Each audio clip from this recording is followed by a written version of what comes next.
Good evening, everyone. Where the fuck has Badger's face gone on there? There he is, look. Merry Christmas. I have no face. How are we all? What typical. This was set up, I promise. The only time I'm streaming this week, and there's issues.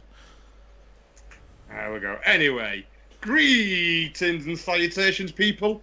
This is indeed the Badger'ed oh no, I'm reading Ed's bit. Fuck it, we've gone straight. You throw me off. You changed colours. Go on. Start again. What, you want me to start all again? Hello, everyone. How are we doing? There we go. Greetings and salutations, people. This is indeed the Badger'ed podcast, brought to you live on the 17th of June. Or, as it is more commonly known, Global Garbage Man Day. And I, for one, salute our brave warriors of waste, our troopers of trash, our fighters of filth. Right. Garbage men need more support. Anyway, as usual, we have a packed show for you today featuring the latest news, trailers, and of course we have a live interview. So don't forget to highlight your message if you want your question to be asked. That is correct. I thought his screen name of Doc Hogan was pretty cool. But it turns out he's an actual fucking doctor. It is none other than the most coolest Italian in gaming. And I don't mean Luigi from Super Mario Brothers. It is Emiliano Pastorelli. And there he is, his beautiful face. Actually, you found out my real name. Yes, I did. I am a good online stalker. Yeah, it's not that well hidden, but yeah, it's. Many people think that I'm not a doctor, but like surprisingly, I am. Yeah, I was shocked. I thought Doc Hogan was like a cool screen name, but no, you are actually a proper, legit doctor. You can remove kidneys and everything. Yeah, I have a PhD in IT and virtual reality that I got in Tallinn. Like it's now 5 years, and I mean, if you search the internet, you can see that I'm not lying about it, and it really exists. And there is even like some researcher website reporting me as scientist. That it's pretty fucking cool. Like, but it's not real anymore because at the moment I'm not really working as a scientist. But like that's what the internet says about me. That is pretty cool. Yeah, like I said, I've been stalking on you this week, so we'll head into the question straight away. We'll get you into the interrogation chair. I'm ready. So, obviously, me and Badger know who you are, but would you like to do a little introduction on yourself to our viewers? Okay, well, I am Doc Hogan. I am Emiliano. That's how I was born, and I started making games now. It's now like 7 years, let's say, and I make games and I work as a freelancer. That's the two ways that I make a living. And I started making a game during my PhD exactly, and then I found a Greek mate while I was in Tallinn, and then we found some more mates like spread across Europe, some Greeks, some more Italians, a Brit, and a Latvian, Nice. and a German. And then we put together all these people. Like then we lost some along the way. Then we found some more, and then we made Piracy in Ruins, that is now in early access since 4 or 5 months. You lost them along the way. Like, are they dead, or they're just like wandering around the London Underground somewhere? Who knows? I don't know. Like some of them really. There were a couple of guys. Like at least 2 or 3 of them, especially in the first stages of the game production, that they showed up. They were super enthusiastic. They're super excited. Yes, let's do it. And then we never heard from them anymore again. Like ever. So like I have no idea what happened to them. Like and just gone. yeah, just gone. Like but it's incredible because all the people were so excited, like really motivated. Like guys, we don't have money to pay you, but then we do revenue share. Yeah, of course. That's the last time we saw them.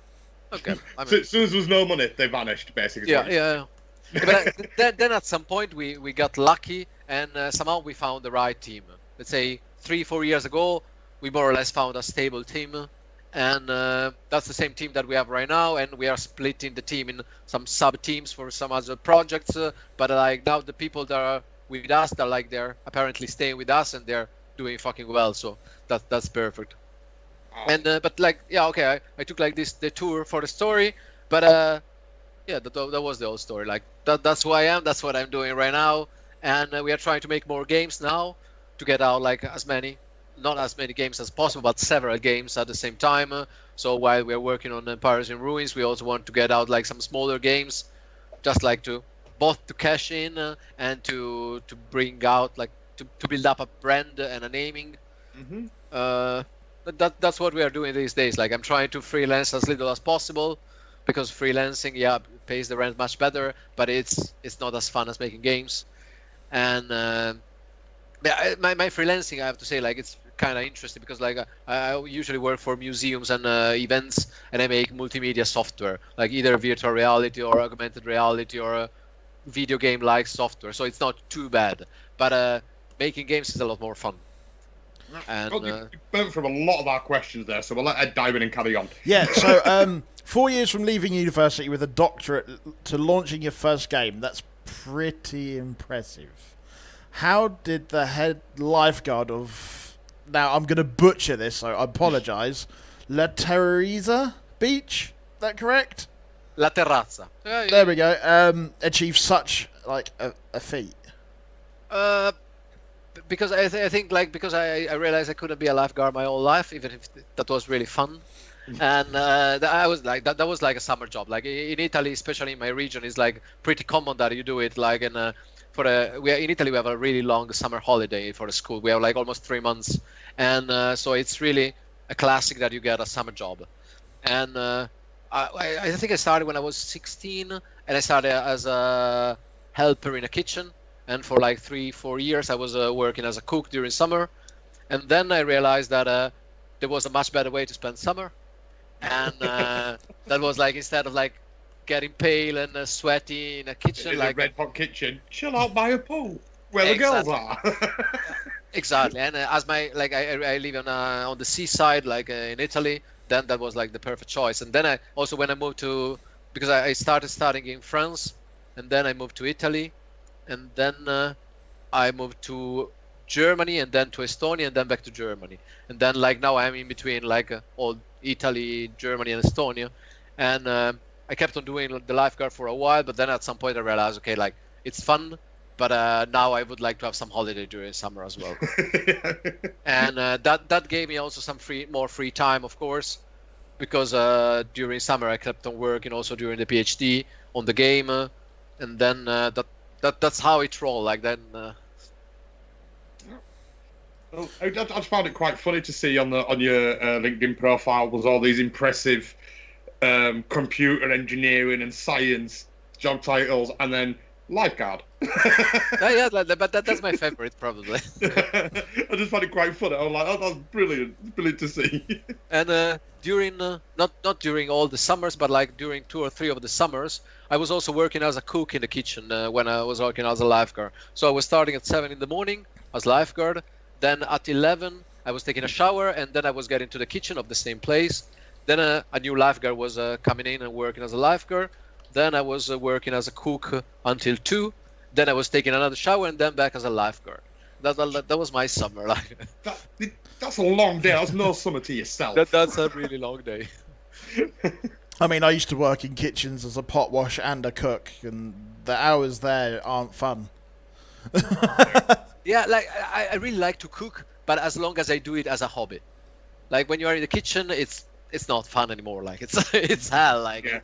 I went from pot wash to second chef, and then about halfway through that went, fuck this. I went and got my degree in criminal psychology, and got out of kitchens. Like never been back in one since. God, I fell into them by accident. I think we're like you. I got like a summer job as a pot wash And then it was just like 8 years later, why am I still a chef? I never picked this. I don't want this.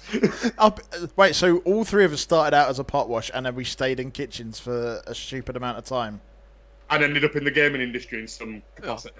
Yeah, but you know who else is working in a kitchen? Yannis.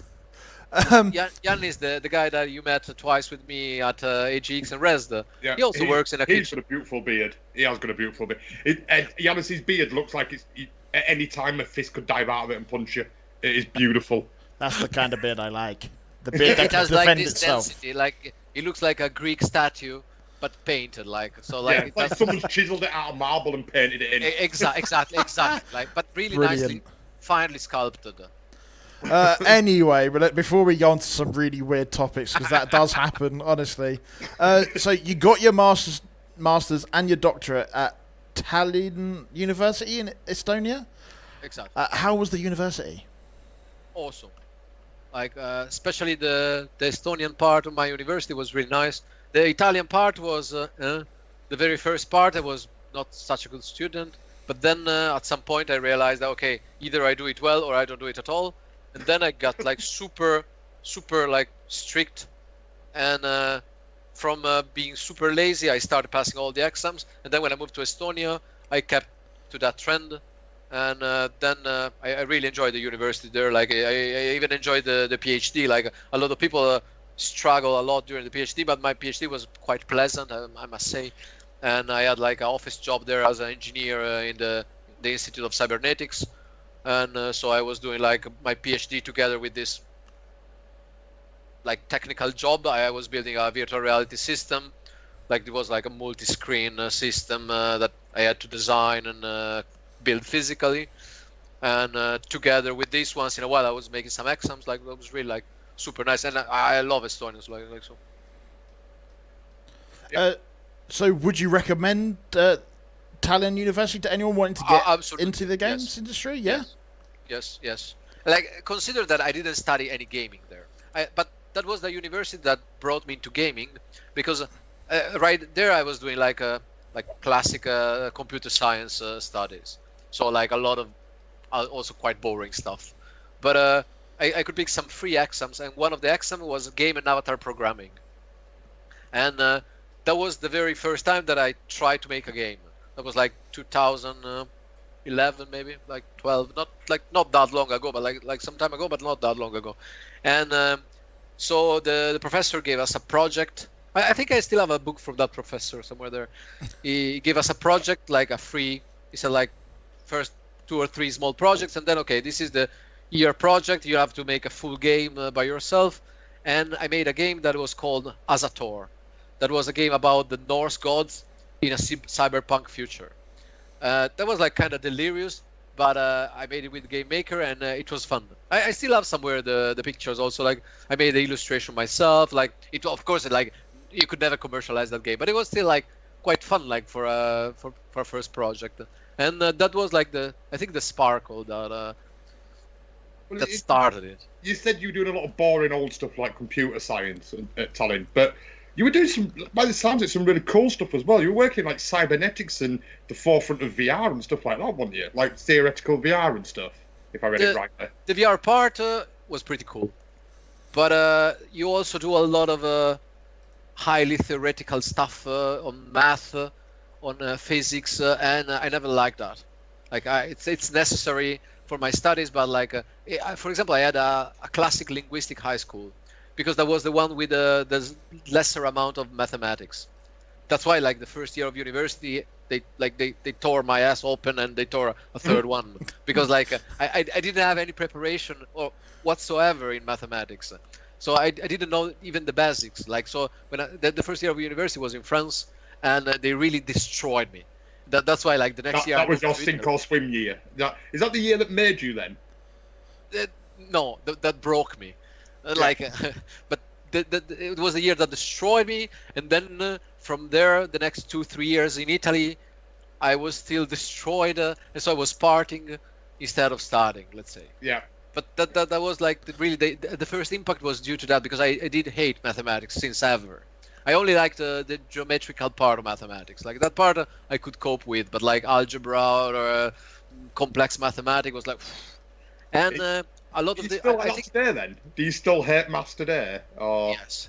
Who Yes. doesn't? Who doesn't hate That's maths? the look, the dead in your eyes then. What I came to Yes. accept that I needed Yeah. up to a certain amount, but I think in all my academic career I had like 21 math exams and 3 or 4 physics exams, and for a person that hates mathematics, like That's a lot. that's a lot. That's really a lot. Like, So, Badger mentioned cybernetics, but you got your master's from a Cybernetics Institute. Did you build the T100? no, cybernetics. Why not? Why didn't you start Skynet?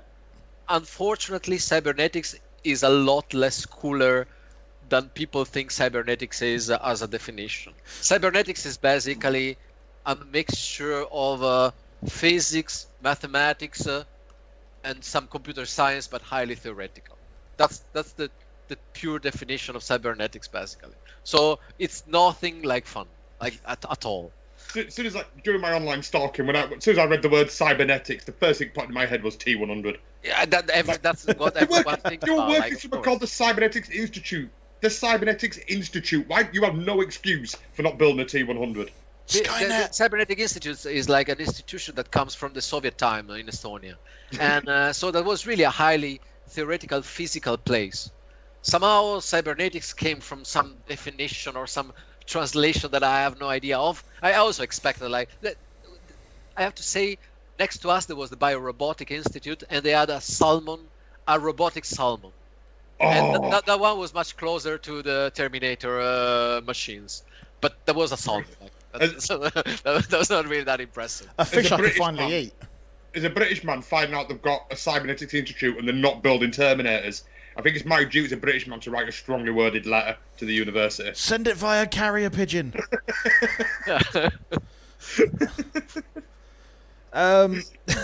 Anyway, so you're a doctor of philosophy and computer science. What does that mean? Well, A first nice, of all, short, simple question.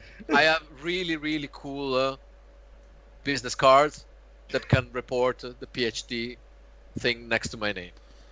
That's it. That is it. I that's was told to ask that question. I've got to ask it. I'm sure. I was reading up on it. It's like, it sounds really cool, like philosophy and computer science. I freaking love philosophy, and it's like how I could see how that connects in a kind of arty way, but not as a programming way. No, yeah. Like the philosophy part is like purely something from the really old time that came remained as a tradition in the title, but like that's it. Like that's that's all. It's there for the business card. Exactly. Yeah, but that's also fun because in Italy you are doctor. You can legally write doctor before your name, even after the bachelor. And so when I moved abroad, like everyone was making fun of me because I had only a bachelor, and I was like, for fun we were saying, yeah, I could be a doctor, and a lot of people would say, yeah, come on, but you're not a real doctor. And then 5 years later, I more or less told to all those people, look, now I'm a real doctor. Yeah, I'm a real doctor. That's a real punch in their faces. Haha, I'm a doctor. How did it feel when you wrote doctor in front of your name for the first time then, like officially? Feels so normal. Like I expected more excitement, but somehow I was writing it since the bachelor, so like didn't change much. Because I did. This is going off track again. Sorry, Ed. But like when I got my degree, I did mine through the Uppity University. So I was working full time as a chef and then studying in the evening for my degree. And when I got I was the first person in my family to have a degree. And I thought, like, oh, when it comes through next week, if I qualify next week, I get to write Badger'ed BA Ons after my name. I was like, that'll be quite cool. And then when I got told I'd passed, I got my degree, I wrote it and went, that just makes you sound like a prick. I've never done it. I've never actually officially used it, but like legally I could write BA Ons after my name. And I just went, that's going to be so cool. And then the first time I did it, I looked at it and went, nah, that looks a bit dickish, doesn't it? I look like a prick. I didn't feel that bad, but it was much less exciting than I hoped for. It's that anticlimax. Like, I work years and I don't feel that good. Nice. So, with those qualifications, would you recommend it to be a starting a career in the gaming industry? Never. Never. Why is that? Because most like 99% you can make a much richer living in almost any other field. It depends a bit on what you want, of course. Like for me, it's more interesting the freedom of working wherever I want, of moving to the country I want, of this kind of freedom, and because like most definitely for example, with a PhD, you end up either working in a big industry or in academics. In academics, you are tied usually for a few years to the same place. That means even if you do a postdoc, that they are usually quite well paid. But then you need to do maybe like 3 or 5 years in the same place, and if you are moving to a place that maybe you don't like, or it lacks the excitement, like somehow, like it lacks the freedom. Right now, anytime I want, I can migrate. And I have my company that I can control online here in Estonia, and then I can go like Italy, Germany, Spain, wherever, and I keep on doing what I'm doing. It's not just for the game development; it's also for the freelancing like that. Like so, it's the two things together in my case. But I use maybe 10% of what I learned during the PhD. I did use some stuff like I got some of my jobs also because of that, like because I had like this VR qualifications, but I didn't really use them then in the end. Like it was just like they got the attention of the clients, but I didn't need them. And but for sure, like a stable job would be much easier. But it's not at the moment I feel like I want. So I mean, after university, you moved on to be a freelance multimedia developer. Working on projects like the ABBA Museum. I hate ABBA after that. Well, I'm gonna say, what's so great about ABBA that pulled your career in that direction? I really that I did also during the PhD. Like I already started freelancing during the PhD. That was a project in which I had to use 5 or 6 songs from ABBA, but we only had the right to use I think 20 seconds of each song. Wow. And, I had to listen to debug them in loop for weeks and weeks, and I so much hate ABBA after that project. You cannot imagine. Like before, I had no opinion about ABBA. Like there was, oh yeah, ABBA, but now like I really cannot hear about it. If Ed just plays a quick clip of ABBA right now, we're just going to see you collapse into PTSD. Most like, probably, yes. Flashbacks and rocking in the car. Yes. And it was like 7 years ago, but like still, I have it clear in mind. You weren't there, man. You weren't there. The inner child really wants me to ask this. What's your favourite ABBA song? Which question? What's your favourite ABBA song?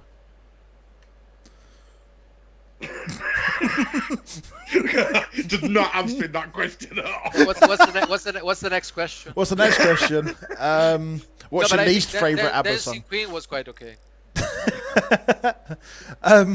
So now you're the head of Hammer and Raven Games. How did creating your own studio come about? In Estonia, it's really easy to open a company, like super easy, like a full-fledged company, and we already had the team, so the bureaucracy was like half an hour, and then we had a studio with a team and a company all together.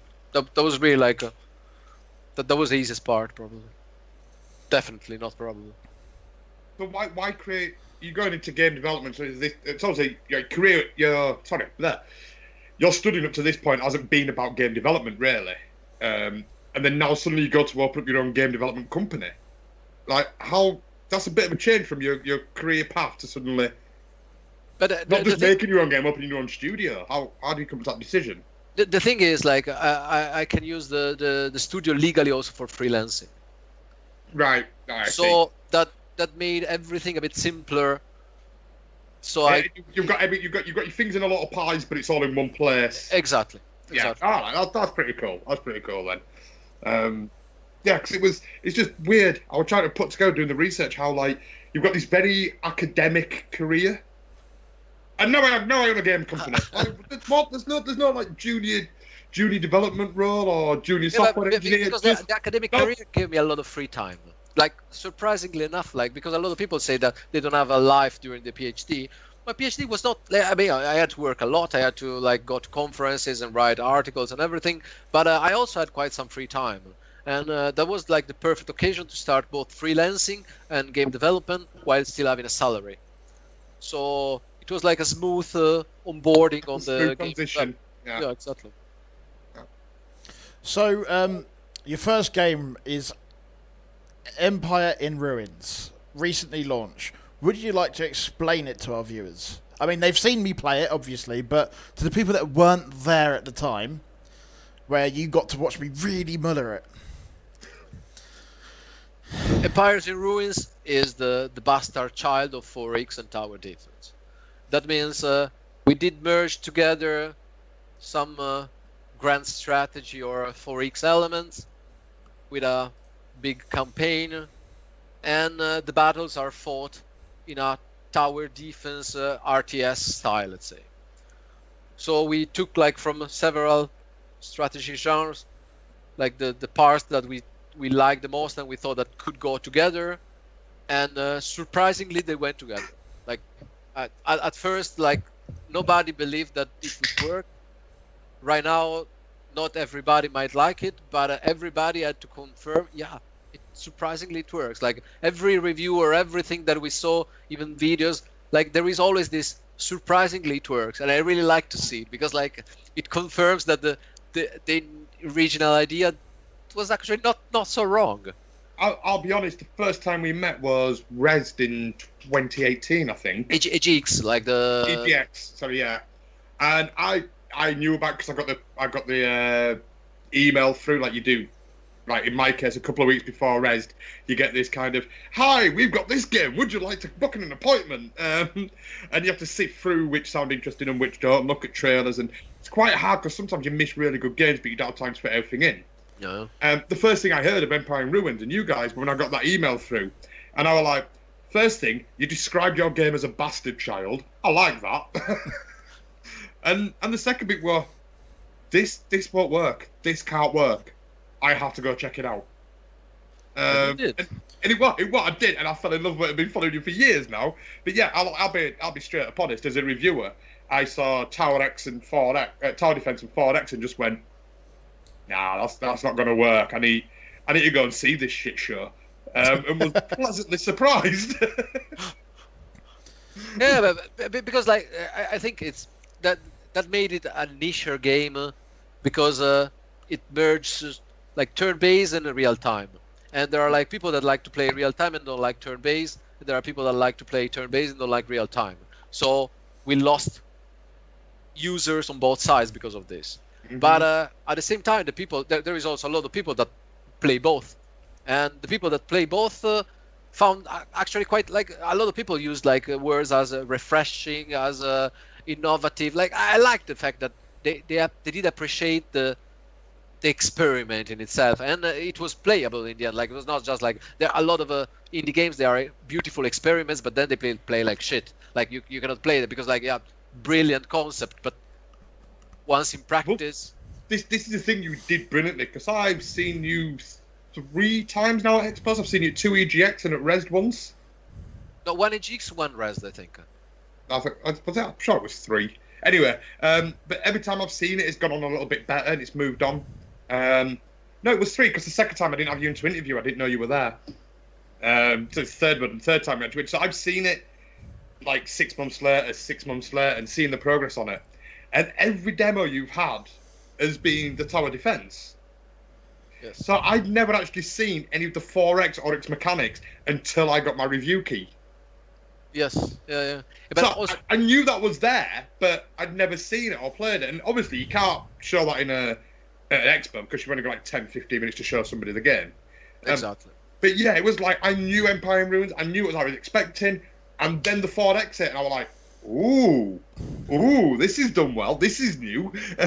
Yeah, also the old storyline, the old dialogues, they are not made for events. Like they are not even made for streaming because it has a slow pace. Like it's something that you need to play by yourself, like not talking. It is to a people, proper solo player game, isn't it? Yeah. Because that's the way I like to play. I don't play any multiplayer game. I don't play like I just play sometimes like some co-op games like in local, but that's it. And I like to play like games in which I just focus on the game and that's about it. That's probably like why the game came out exactly like the way I like to play games. And it's also interesting because like let's say up to 2005 something like that, I was only play skirmish games. Like for example in the RTS games, I only played skirmish. I never played a campaign. And then during the PhD, the only thing that I didn't play any game almost. So for like 5 years, I almost didn't play any game. Like even more than 5 years, 7 years maybe. And then when I started playing games again, I couldn't play anymore any skirmish game. I could only play campaign or games with a plot. For example, I cannot play roguelikes because I lack the motivation to go on if there is no story that or some objective, like some roguelikes, yes, because they have like a clear objective, but like a lot of them, like they're really the just rinse and repeat, rinse and repeat. Most of them I cannot play because of that, and that's why I like this game as a strategy game with a strong story component. That's also like another delirious idea, but somehow it worked also. So, what was the inspiration for smashing Tower Defense and 4X together? I think I was playing some tower defense games at the time, and I felt that there was none that was nerdy enough for me.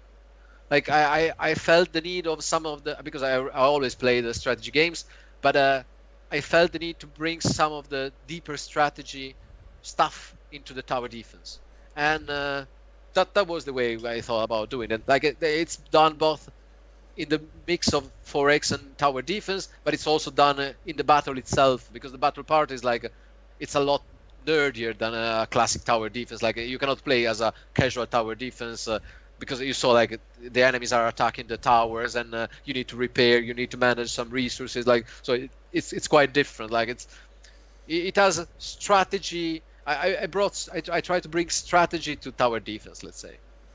And you certainly managed that. I mean, I played a odd map here and there at the events and stuff, and I've interviewed you in the past over it.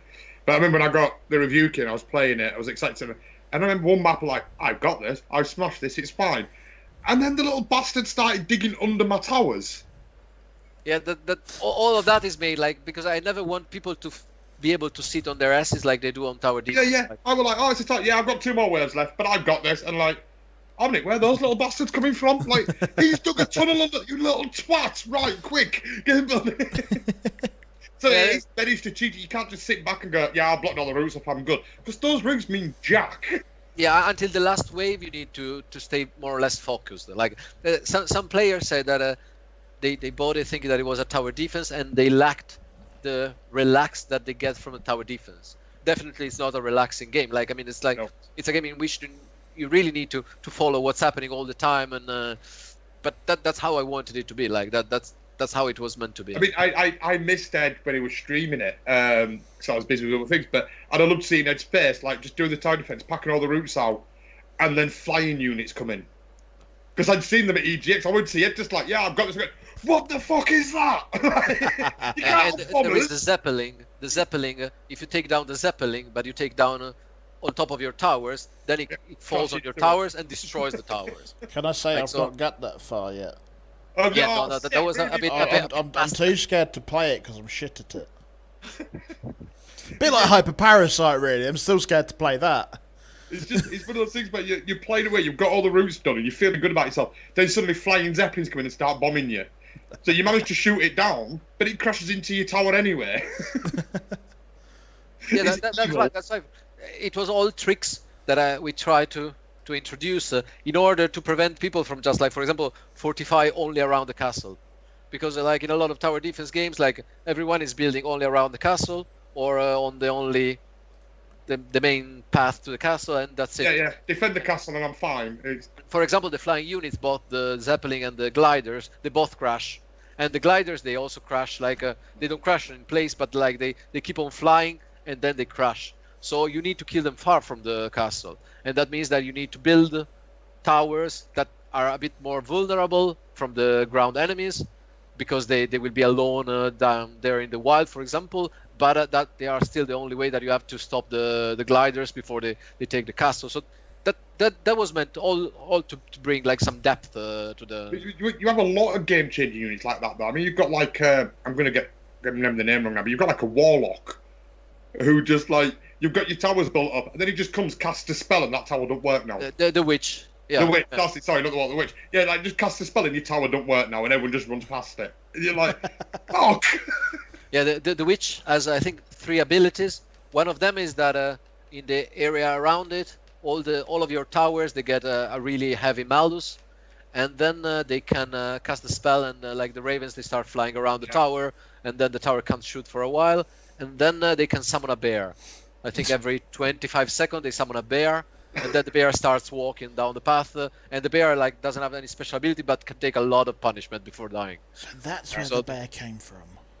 Yeah, and the thing is, the bear tech, it doesn't do that much damage, but it's really slow. So once your tower's focusing on that bear, you'll see him like take like a minute to set that bear down. In which point, 100 guys have ran past because the time it's there and everyone runs past it. For example, you can also give the shooting orders to the towers. If you open the tower menu, then you can say shoot the fastest enemy, shoot the toughest enemy, shoot the enemy closer to the castle, and you can choose if they can lock or not on the target. So if they choose for each arrow. Again, that's a lot of options you don't get in a tower defense game. Yeah. It's a very tactical, strategic. Yeah. Like, I'm going to put a tower either side of the road. This one's going to shoot the enemy with the most health. This one's going to shoot the fastest enemy. This one down at the bottom is going to shoot the closest enemy. And kind of balance out. Yeah, it's brilliant. I absolutely adore it. It's fantastic. And we've not even gotten to its humour yet.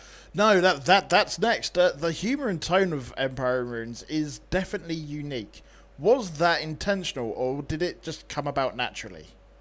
No, I think it came intentionally but naturally. I think it's like the lot of swearing is typical from Mediterranean humor. Like we do really swear a lot, like in everyday life, and we are a team like that. It's half Greek and half Italian, so like there is quite some Mediterranean feeling into it. And then all that got processed by Tom, our British writer, and then he gave it like that sort of dry British finish, and I think that worked together. Like so, It's got a very dry, dark humour. I love it. Exactly. It's great. It. Yeah. I can remember sat there on the stream, reading it. I physically couldn't read it because I was crying in laughter at some of the stuff that was coming out of Sarge's mouth. Yeah, it's been, one of my favourite lines is, if you excuse me a minute, my bollocks have just shrunk into my insides. It's beautiful. And then like it's not even just the intro sequence, but in the dialogue throughout the game, is like one of the guys, he calls him Turd. Like, no, it's Turg. I said it right first time, Turd. And he's like, just like, that line the entire army's falling to bits and he's looking for his bottle of brandy. That's all he gives a shit about. And there is a lot of dialogue. I think we have like 40 dialogues altogether in the whole campaign. So, like, you can imagine, like, there was a lot of writing to do and a lot of polishing because of the language. I think we lost at least a couple of chances at having a publisher, because one publisher got was really interesting. I even met them physically in their office. I gave them like a super long demo and handshakes and everything. But then when they finally had access to the final build with the dialogues, all of a sudden... Cold feet, just didn't want to touch it. And when I asked about the reasons, they mentioned a few reasons. Like some of them technically made sense. Like they said, the 4X part is still not that developed that we can understand exactly if it's good or not. But then they also mentioned, and I knew it, I was expecting that, like the language could hurt some more sensitive people. And okay. Yeah, that's fine. But okay, then we'll publish it then. Screw you. Okay. But you said you lost a few publishers, so is this self-published then, or? This is totally self-published. But at what point did you go, do you know what, these pussies are too soft for it, I'm doing it myself? We tried a bit, like, with publishers. Like, at first we started not with the intention of going with a publisher. Then we decided, okay, let's try. Why not? Like let's see what the publishers have to offer.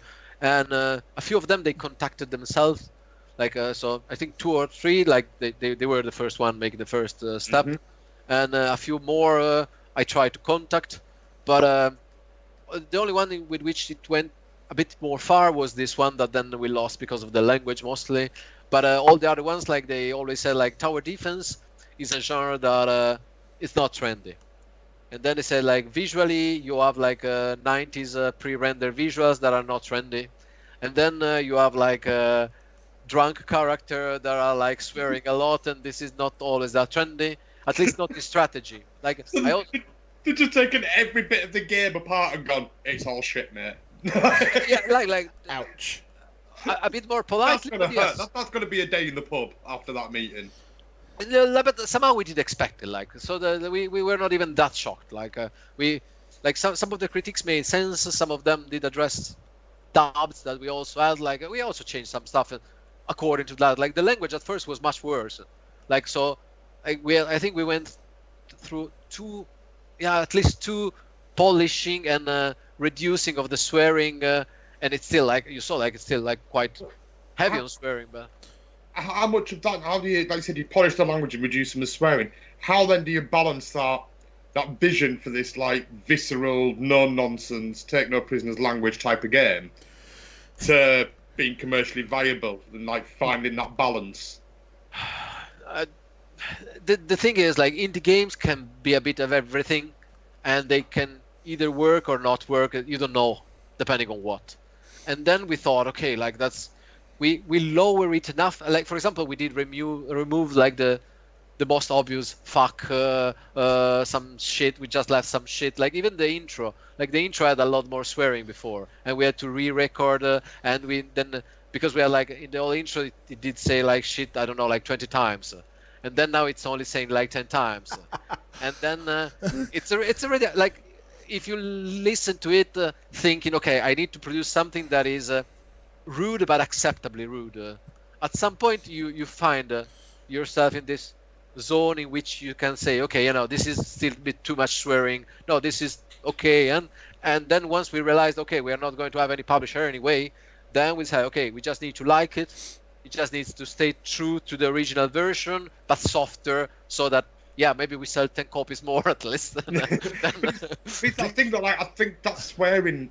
Or at least a certain level, it needs to be in there, and it's not like being gross or being offensive for offence's sake. It's just this is a sergeant who is a career sergeant. He's old, he's jaded, he's been sent somewhere he don't want to go, just because he punched some snotty-nosed little spoiled brat. And he's like, he's gonna be bitter about it. He's not a war hero. He's not going there to say that he don't give a shit about the Empire. He don't give a shit about the rebellion. The swearing is part of the character. Like the swearing is the character. I think that level of swearing is needed in that because that's kind of how you'd expect him to be. Absolutely. Otherwise, it would be it would lose all the character if it starts speaking normally. Like all this rudeness, like even when he's really gross, like when he's saying like, okay, we will. At some point, it says we will repel the enemies and vomit on a pavement slab, like stuff like that. And then the corporal say, delightful imagery, sir. And like this kind of like right. I think it is like these characters, and even the reviews like that we got on Steam, like 99% of the people really appreciated that. Like they said like this is something I never saw a game that is like using this swearing or like has this kind of humor in a fantasy settings or in a strategy game, and it's so well done. I mean, one of my favorite bits was the dialogue between the sergeant and the spy master. Yeah. Because he's just like, I'm so sorry. You're one of the bastards I can't trust. Then, or he's like, and he'll say something really vulgar and idiotic, while the sergeant and the spy master's just like, brilliant tactical genius, and just leaves. And it's like, even though there's no cutscene or there's no voiceover, it's just a 2D image with a 2D drawing with some words under it. You really get a sense of the characters and their relationship and their dynamic, and it's really well done. I absolutely love it. But yeah, it's so I love Sarge. He's one of my favourite characters in a game. Do you still have? Because I can relate to him so much. He hates people and he hates everything, and he just wants his booze. I can see a lot of myself in Sarge. Yeah, me too. I could there is some biography of myself. Do you have a copy of the original that I have with all the swearing in? I might have it somewhere. Like, probably, like because I have like thousands of backups of everything. I would need to figure out when was the moment that there was the tipping point, but I think I can find it somewhere. Anyway, let's try and bring it back to the questions because I'm looking forward to like the last half of the interview, definitely. But how the hell did you get Doug Cockle, the voice of The Witcher, to be in your game? That was like the simplest possible randomic thing that ever happened, because I did tweet like asking for a voice actor. We were not even sure if we could afford a voice actor, but then we thought, okay, maybe just for the intro we could do it. And then I did tweet about it, and then someone did tag Doug, and then Doug answered, and then that's it. Like then we did it. Like so it was. You're saying it was literally random choice and a random occurrence. It was like, fuck it, I'll do it. Yeah. Yes. I remember seeing you at EGX. It was the second time I saw you, because I didn't know you were there that year, so I didn't have you booked in to see you. And I was just walking past an appointment, and it just like really excited, like Emiliano, was like this really excited little puppy, just like Badger, we've got a Witcher. And I'm like, what? Sit here. Like, I'm just going out this appointment. Sit here, listen to this. Oh my God, like, how the fuck did you get the Witcher? It's like, I know, we got a Witcher. And the interesting part was that the other people that got tagged in the tweet, they were like it's like George Ledoux that. He did double a shitload of games that I did play when I was young, even like from Majesty, Mech Warriors, and he was one of the other choices. And then another guy, Trendane, that he was also doing the doublage of like a Shadowrun, and all of them, they were so friendly. And then all of a sudden we had like all of them, they sent us some samples of the dialogues with the Sergeant, and we were like, wow, that. Is it so easy, like, to find like famous people, like not all of them super famous, but you kept all those details, yeah, for your next games. You've got them lined up for later now. Of course. Yeah. But just like, I asked you if I did the same. I came off with, how the fuck did you get The Witcher? And it's the most boring, mundane story, but brilliant. Just like we put a tweet asking for voice actors, and some random person went, "Oh, Doug Cockle, you should look at this," and he went. I didn't even know it was him. Like when they did tag his name, I didn't know it. He was. You just want to check it, mate, Doug. Then I checked. I clicked the tag. Oh, okay, this guy made The Witcher. Like, oh, cool. Like, so what was Doug like to work with? It's not part of the interview. I just really have to ask, just because obviously he's quite a awesome, well-known person. Super chill, super like very precise. Like for each sentence, he made like 3 versions. Like he said, like, okay, this one I made it like, I think it was like making some of them biting a pen, so it did sound like if he had a cigar in mouth. Nice. So like it was like super cool and like very fast and like excellent, like and really easy. Did he change any of the dialogue? Did he change it? I think it'd be better like this and give you that option. No. He kept them identical. It just did them all identical and just. He considered that he only had to voice the intro, so it was not that much stuff. But still, like. That's cool. I love the fact that he voiced over with a pen in his mouth, so he's got the cigar. That's a level of detail of a professional. Exactly. Yeah.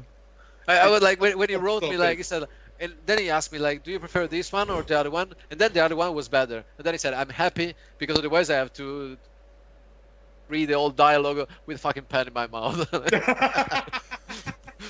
Did the pen ever explode?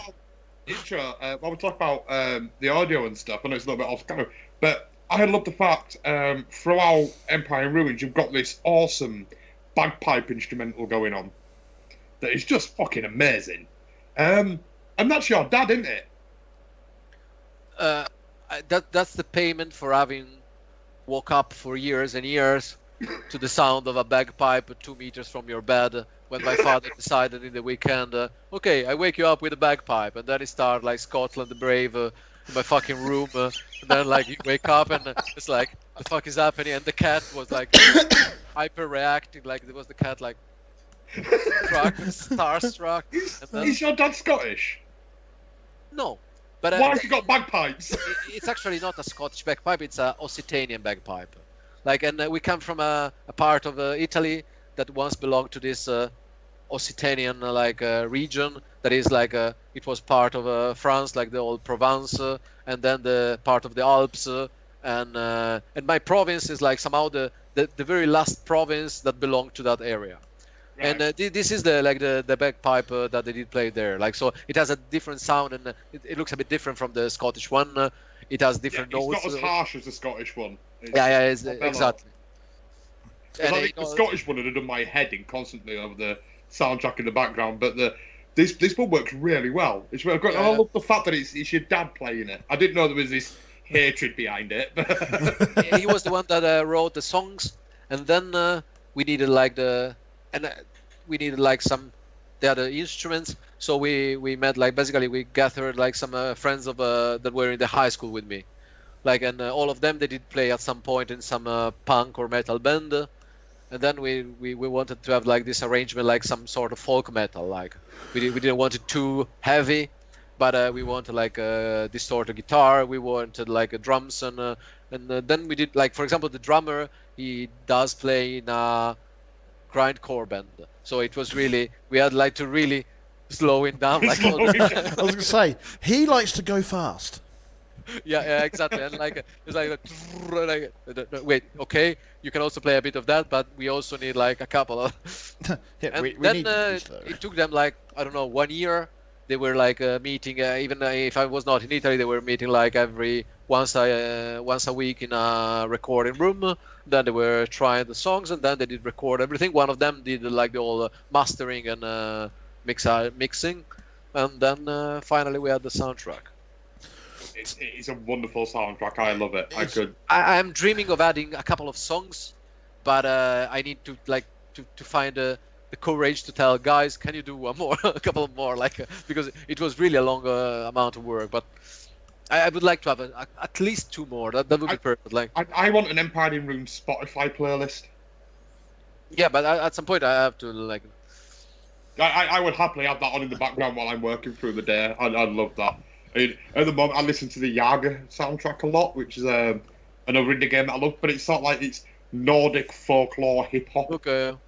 Like folk music hip hop. It's really bizarre and weird, and I that fucking love it. Sounds really weird. That's a proper weird mix-up. It is. It's Slavic folk music hip hop. It's brilliant. You need to listen to it. I'll send you the Yaga soundtrack, Ed. It's brilliant. Please do. Before I go to my next question, I offer my services for £20 to tell him that you want 2 more songs. I mean, I won't be polite. I'll be like, he wants 2 more songs, done. So yeah, just gone. But talking of the team, how big is the team at Hammer and Ravens? It depends on the moments during production. Well, at the peak, we were 9 or 10 people, but right now active it's 2 of us only, because most of the people were 3D artists, basically, either illustrator or 3D artist. I'm the only programmer, and then everyone else is an artist. That was a weird composition as a team, definitely, but that's how it came out. And we decided for this pre-render 3D. That is a huge pain in the ass in production. I would never do it again in my life, because it takes forever to produce these visuals and to optimize them and to everything. So we needed to have we have almost a professional studio scale production line for the 3D, because there was the modeler, the animator, and the renderer. Because it took so long to do all the steps, and only the third guy, for example, had a huge workstation that could render in high resolution all the animation, and then it's very slow, and so that's how we were 1,000 artists and 1 programmer. So you said saying is your next game 2D pixel art now. that would be beautiful. Even 3D, but not pre-rendered 3D. I understand why they did abandon this style from the 90s, basically. So you said there's 2 of you. I believe we've got him coming on to the interview. No. No? No, he's on about with 2 of us. He means him and Yanis, I'm assuming. No. At the moment, it's actually George, one of the guys that you never met. That is the one that is doing the last 3D stuff in Piracy and Ruins. Yeah. I'm going to ask a couple of questions because Ed nearly spoiled the surprise we've got coming up for the other Yep, guests. I need to make a phone call to add to this one, so you're going to hear extra voices, everyone. So, who in the Amon and Ravens team, then, out of the whole lot, not just two, that when you look at this full list, who is the most like Sarge? The most Sarge? Yeah. I am, like... Is it you? Really? It's you? Because I thought it were Giannis. I'm not going to lie. I thought it were Giannis. But Giannis, like, because Giannis never got, like, into the full production. Because Giannis took care, like, he's mostly like our socialite. So Giannis was our event person, and it is. I see the different side of Giannis because, like, every time I've been at the stand, like, I've been talking to you at the stands and stuff, and there's someone there, and Giannis just kind of goes, "Not doing this shit," and just walks away from people. Yeah, but that's why we bring Giannis to events. He's just like, "You're an idiot. Fuck off," and just walks away. That's why I always thought Giannis was more like Sarge. Right. No. Actually, he's probably the nicest bastard. Like, He's surprisingly. the nicest bastard.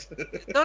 He is really a nice person. Like, you wouldn't say, like, if you. Oh no, I'd love Giannis. I love Giannis. No, you can say he's a bastard. Like, it's okay, but he's a nice person in the end. Like, hidden behind all that beard. Like, I hate to interrupt you guys, but we have been joined. We've been joined, right? We have here. We're going to skip ahead a little bit, but we have Pert with us. Little surprise for everybody. We have a 2-dev interview. Emiliano, do you want to introduce Pert and tell us who he is? Of course. Pert is like the creator and majestic mind behind headbangers in Holiday Hell. And I know Pert now since, like, I don't know, billion years, but we only met once, I think. We only met once in London. That's right, yeah. It was last rest, I think. Last rest, exactly. Yeah, during rest, exactly. But we know now since, I don't know, like 6-7 years because of an Estonian developer chat. And we met there, and then we kept in touch until we met. And then now I managed to convince him to finally release his game, and I'm taking care of the production and the publishing, and I'm also extremely annoyed with feedback. But that's the role of the producer. So your game Pert is Headbangers in Holiday Hell, which is a title I absolutely fucking love. Do you want to tell us what the game's about? Well, the game, it's basically Christmas. You're very annoyed, and you want to go and smash in some elf heads. Naturally. So,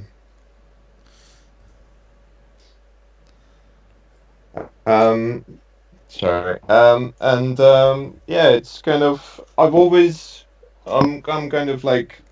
I started listening metal in 90s, and you had Beavis and Butthead and all those other crazy times and Wayne's World, and yeah, I've felt that kind of crazy metal side wasn't represented anymore.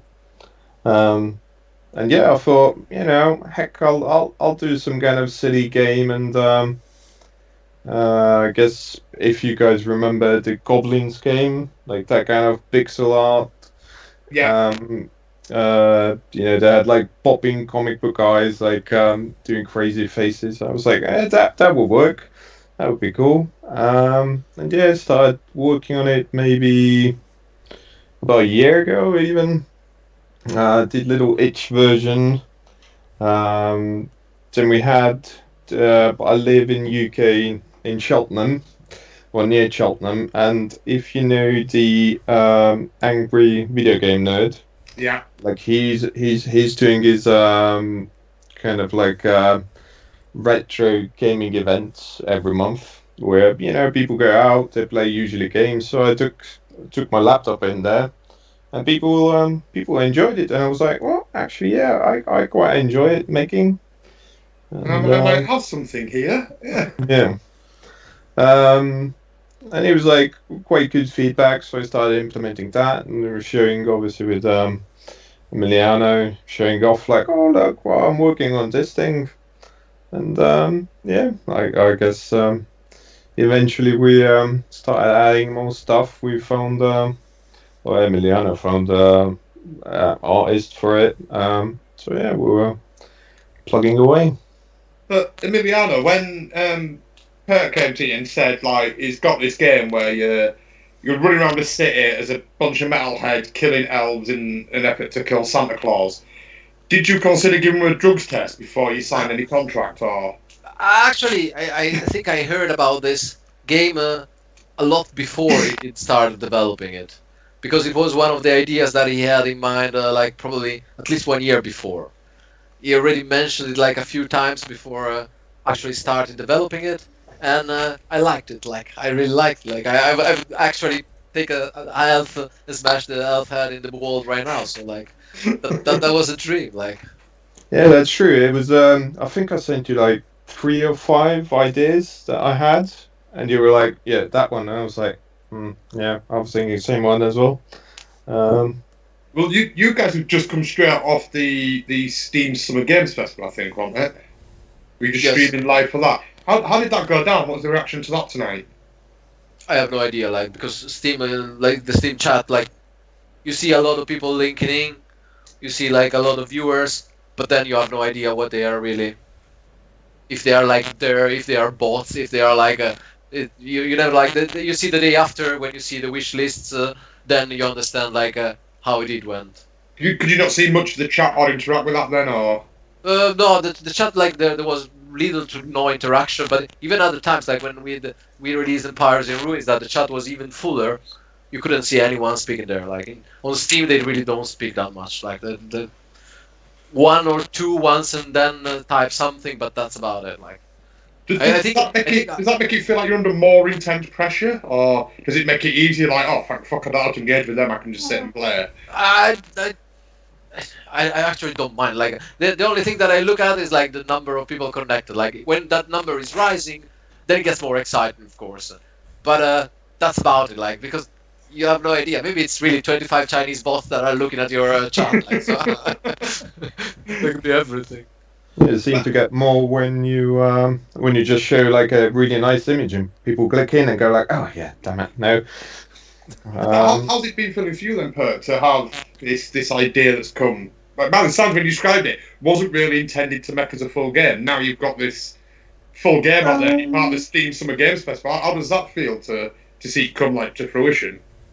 It's quite crazy. I mean, I used to do moonlighting, like 2 little websites here and there for my mate, and it got quite stressful in a way. And I was like, no, I don't want to do that anymore. I want to do something fun. And now it's almost like, yeah, like a second job. But so in some ways, the game festival pushed us definitely towards, okay, let's do stuff now, which was quite good. And to be fair, most of it that we played are probably built last week. A lot of like features that are in there. Yeah, like it was quite different probably even like a week ago. And even now I'm like thinking, we have all those ideas.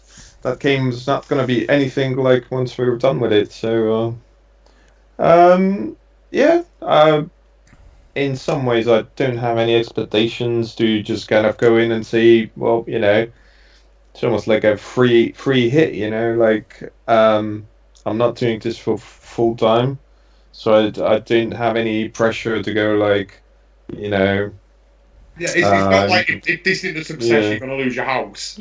Yeah. So it can be a little bit more fun and creative, and I used to be in a few metal bands, and I kind of missed that, kind of like do it yourself, kind of little bit poking around and seeing what you can do, I'm not going to lie, looking at you and Ed together on the screen now, you look a certain type, the pair of you. In all fairness, you look like the odd one out for once. I do, it's weird, I don't like the odd one out here. There's Emiliano sporting his epic Lemmy. Mate, honestly, I'm jealous of both beards. Like, you saw my beard last week and I've had to shave it off. It just went curly, so it just went. But talking about headbangers, how did the idea for the game actually come about, like, to you? Like, that's a good question. I think it was kind of like, well, I wanted to do something metal, something to do with metal.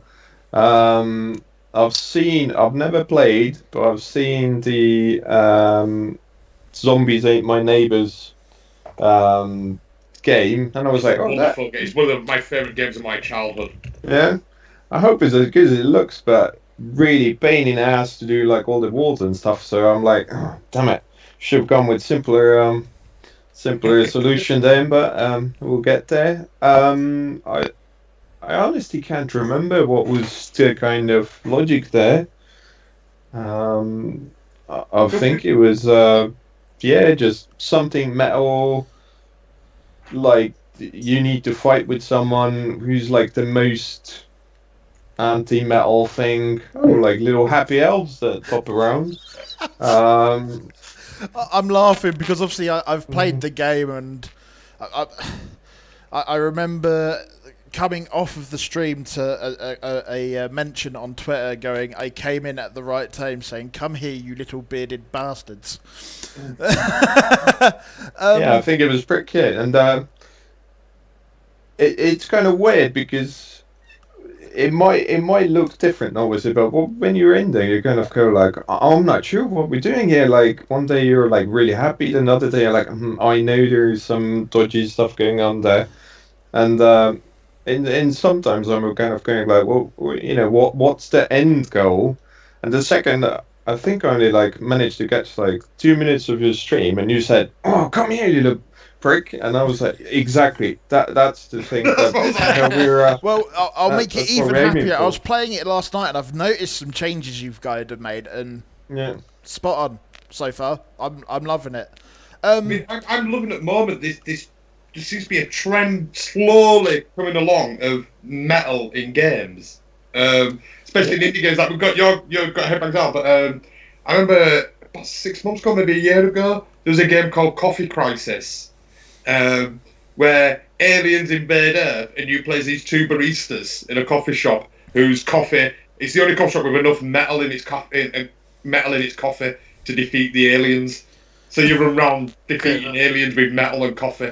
I think We seem to get, and that. we've got another trailer today. We've got a trailer later on at the end of the podcast for another metal game.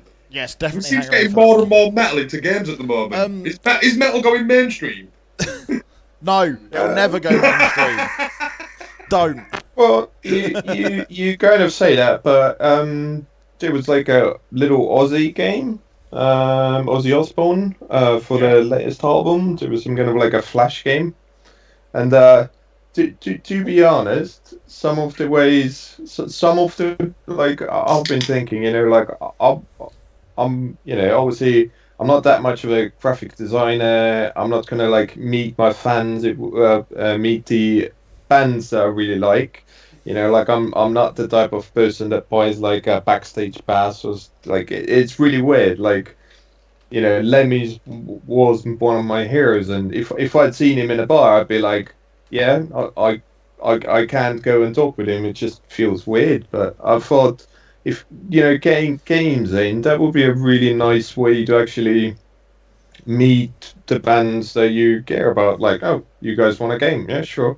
And actually, it's the Zach Wild, who's I think he's like a guitar player for Black Label uh, Society.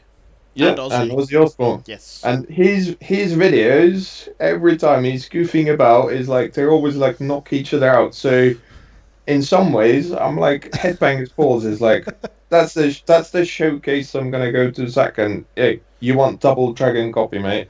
You that would fit you. But We've got a question here from Rob Collector. Yes. Who says, I'm curious as to when they came up with the idea. Did they think of a broader appeal, or was it something that was thought of for a niche market? uh, probably more for niche. Actually, one of the things I do remember was like it was about a year ago. It was like, well, how do you come up with characters that you can effectively torture and no one would get upset about? Like you couldn't make the same kind of thing about World War Two or something where make it funny and so elves kind of You hit can't the run around spot. bashing babies, but put pointy ears and the green pointer hat on them, and it's all okay now. Yeah, exactly. So that was the kind of I guess the kind of like, okay, like you have little, and that's the kind of like my design logic is like, okay, so I have here some kind of idea that connects to that dot, and then you kind of go from there, and then it's almost like you end up with whatever you end up with is kind of my way, which I'm sure Emiliano finds really annoying, but it's just kind of like my kind of design way, and then we have obviously people that are trying to go more like, okay, this is great, but like we need to make it more sellable. Like you cannot just go, oh, there's like my three mates. That's what I think Rob's getting at is the commercial side of it. Like, but from where you described it, you never really had a commercial idea in mind when making this. You were kind of, I made this little game. Oh, I took it this way. People liked it. Oh, Emiliano's talked about. So did you really have that commercial aspect to it? Like, I'm going to make this game. It's going to make me a fuck ton of money. Or no, never really. Which is, I've really the whole idea was to kind of go. I don't have to make money with this, Obviously, from publishing point of view, it's a different story. But from my point of view, it was always, it's more kind of like, oh, guys, look what I've done, like showing off your. So going back to Rod's question again, I'm going to ask it in a different way. So not having that stress or that desire to make money off it as such. Did that make it easy to go, oh, this doesn't appeal to a broader... I need to turn the game back to get a broader customer base? Or do you just go, do you know what? I don't care if it's niche. I don't need to make money off this. I'll make what I want. I wouldn't say I don't care if people don't like it, but yeah, it's kind of like I never really thought too much about it. Like, it is kind of what it is. Like you could try to make games where you go, okay, so this is the perfect market, this is the perfect genre for right now, and the trend. Yeah, and it's kind of like it's like you never make a massive hit like that probably. Like the massive hit is like someone does something crazy and then people go, oh yeah, that's amazing. Like Minecraft, like it wasn't like he went in and like built everything and designed everything. It was probably more he went off and went, I really love doing what I'm doing. I'll polish it as much as I can. I imagine, obviously some clever ideas go in and you kind of listen to, is it Game Maker Toolkit podcast stuff like, oh, this is how they polish games and make it more accessible. But for me, the kind of metal and niche, it is part of it. So I wouldn't go, you know what, like let's make it, like let's change everything and try to make it more commercially viable. And yeah. I mean, obviously, again, like Ed's played it, so he's got a few questions. Yeah, like I said, I was playing it last night to come up with some questions because I'm not very good at actually coming up with my own questions. But yeah, so obviously, Headbangers is set in a winter setting. Why is that classed as a hell for a headbanger? Because then you get Triple H. Nice answer. I guess when we were doing the name, it was originally called Headbangers versus Christmas Elves. And then we had maybe we shouldn't put ourselves in a corner. So let's say you have more holidays. Emiliano was like, oh yeah, there's like Black Friday. That would be cool, something to do. So I guess we made it a bit more open-ended. And yeah, it sounded cool. Like it has, little Triple H going on there. Is it hell because it's not so much it's hell because it's winter, it's just hell because everyone's so goddamn perky and happy? Yeah, and it has double meaning that you're in hell, because you hate everything that's going on.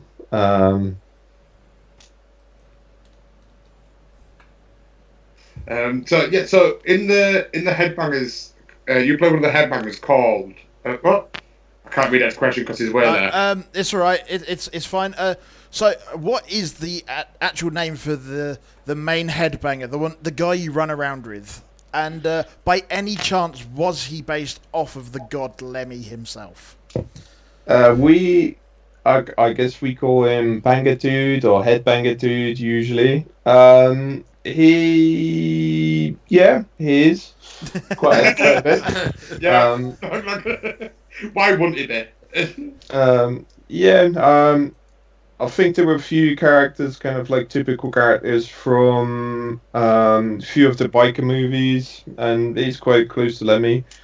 I think the new design, actually, to me, he reminds more of Kurt Russell now. Yeah, so that's quite cool. But yeah, Lemmy, like all the little things would be there. Change some things around, but in case someone comes in and goes, "Oh, that's copyrighted." But yeah, you can't go wrong with Lemmy. I'm gonna reword my next question a bit. It was like 3:00 this morning when I wrote them. So obviously the soundtrack is a metal rock theme. Yeah. So what kind of bands were influencing the soundtrack that you came up with, and who came up with the soundtrack? Was it yourself or was it someone else? It's actually a local band called Rain of Fury. So it's straight on their latest album. I knew them. I think their ex-singer now. He's like into games and stuff as well. He's composing music for games, and I was like, local band. You guys mind if we use that kind of soundtrack? And we're gonna announce a few more things coming up, but at the moment, we are just using their music, so it's not like original score that we wrote. But Is Headbangers gonna have a Spotify playlist before Empires in Ruins does? I'm not entirely sure yet, because obviously It might already have it. I don't even know if they well, yeah, they have it. So obviously the downside is, we were like using someone else's creation in some way, so we're not so much in control what we can do. I love that using local band. Like we do this podcast to try and give a platform to indie devs and let people know about your game, and not just the game, but the developers themselves and what goes into making it and stuff. So I love the fact that you, as an indie dev, you sort of go, yeah, use this local band. Like this game might go massive and major, so take that music with it. I quite like that. That's actually a funny story. I don't know if you remember, there was a kind of like a charity tour called Headbangers Balls a few years back, 5 years back maybe. Yeah. And they did quite a few. So it was actually one of their members that had a testicular cancer. And I kind of knew the local guys, and they were like trying to put this tour together. And I went to their manager, was like, "Well, you guys, do you want like a website and stuff?" And we did work on a Guitar Hero kind of spin-off of like basically the characters were like those metal versions of metal characters like Gary King or Lemmy, but they were like hairy testicles basically. So we tried to do that. Sorry to interrupt. I'm in. Kerry King as a testicle. Is he clean shaven? He was shaven with the tattoo. I'll have to see if I have those images somewhere. But yeah, we had. We need to see this. Please slide them into my DMs somehow. I'd love to see that. It might be. It might be on the Biker Lane Twitter account. I think the header image might be the old image of that. I'll definitely have a look. So basically that's where my kind of like metal games kind of started from. So yeah, that was a few years back. So yeah, I kind of always had kind of little relationship with them in games and stuff like that. So So Go on, sorry. yeah, Go on. sorry. Just while we're on the music, so obviously there's only really like two soundtracks. There's obviously the main one that you get when you actually in the game and in the start menu. Is there going to be Yeah. more added into it later on? Yeah, like to the full game. yeah. So I just need to find kind of like tracks that have enough of kind of fitting songs, fitting like riffs in a row, so I can cut it out. So yeah, there'll definitely be more songs. And you've teamed up with Doc Hogan now. So Hammond Ravens are the publisher for Headbangers. Mhm. What's the best thing about working with Hammond Ravens? I do not have to deal with Steam. I thought exactly the same thing right now. I was like, the stuff yesterday where the demos didn't go out. I was like, I have no idea. Like, yeah, we have those two apps. I press a button, it publishes stuff somewhere that we set up, and I don't have to, and just the kind of experience as well. Like stuff like, I think today we had the Steam, the gameplay thing playing throughout the day.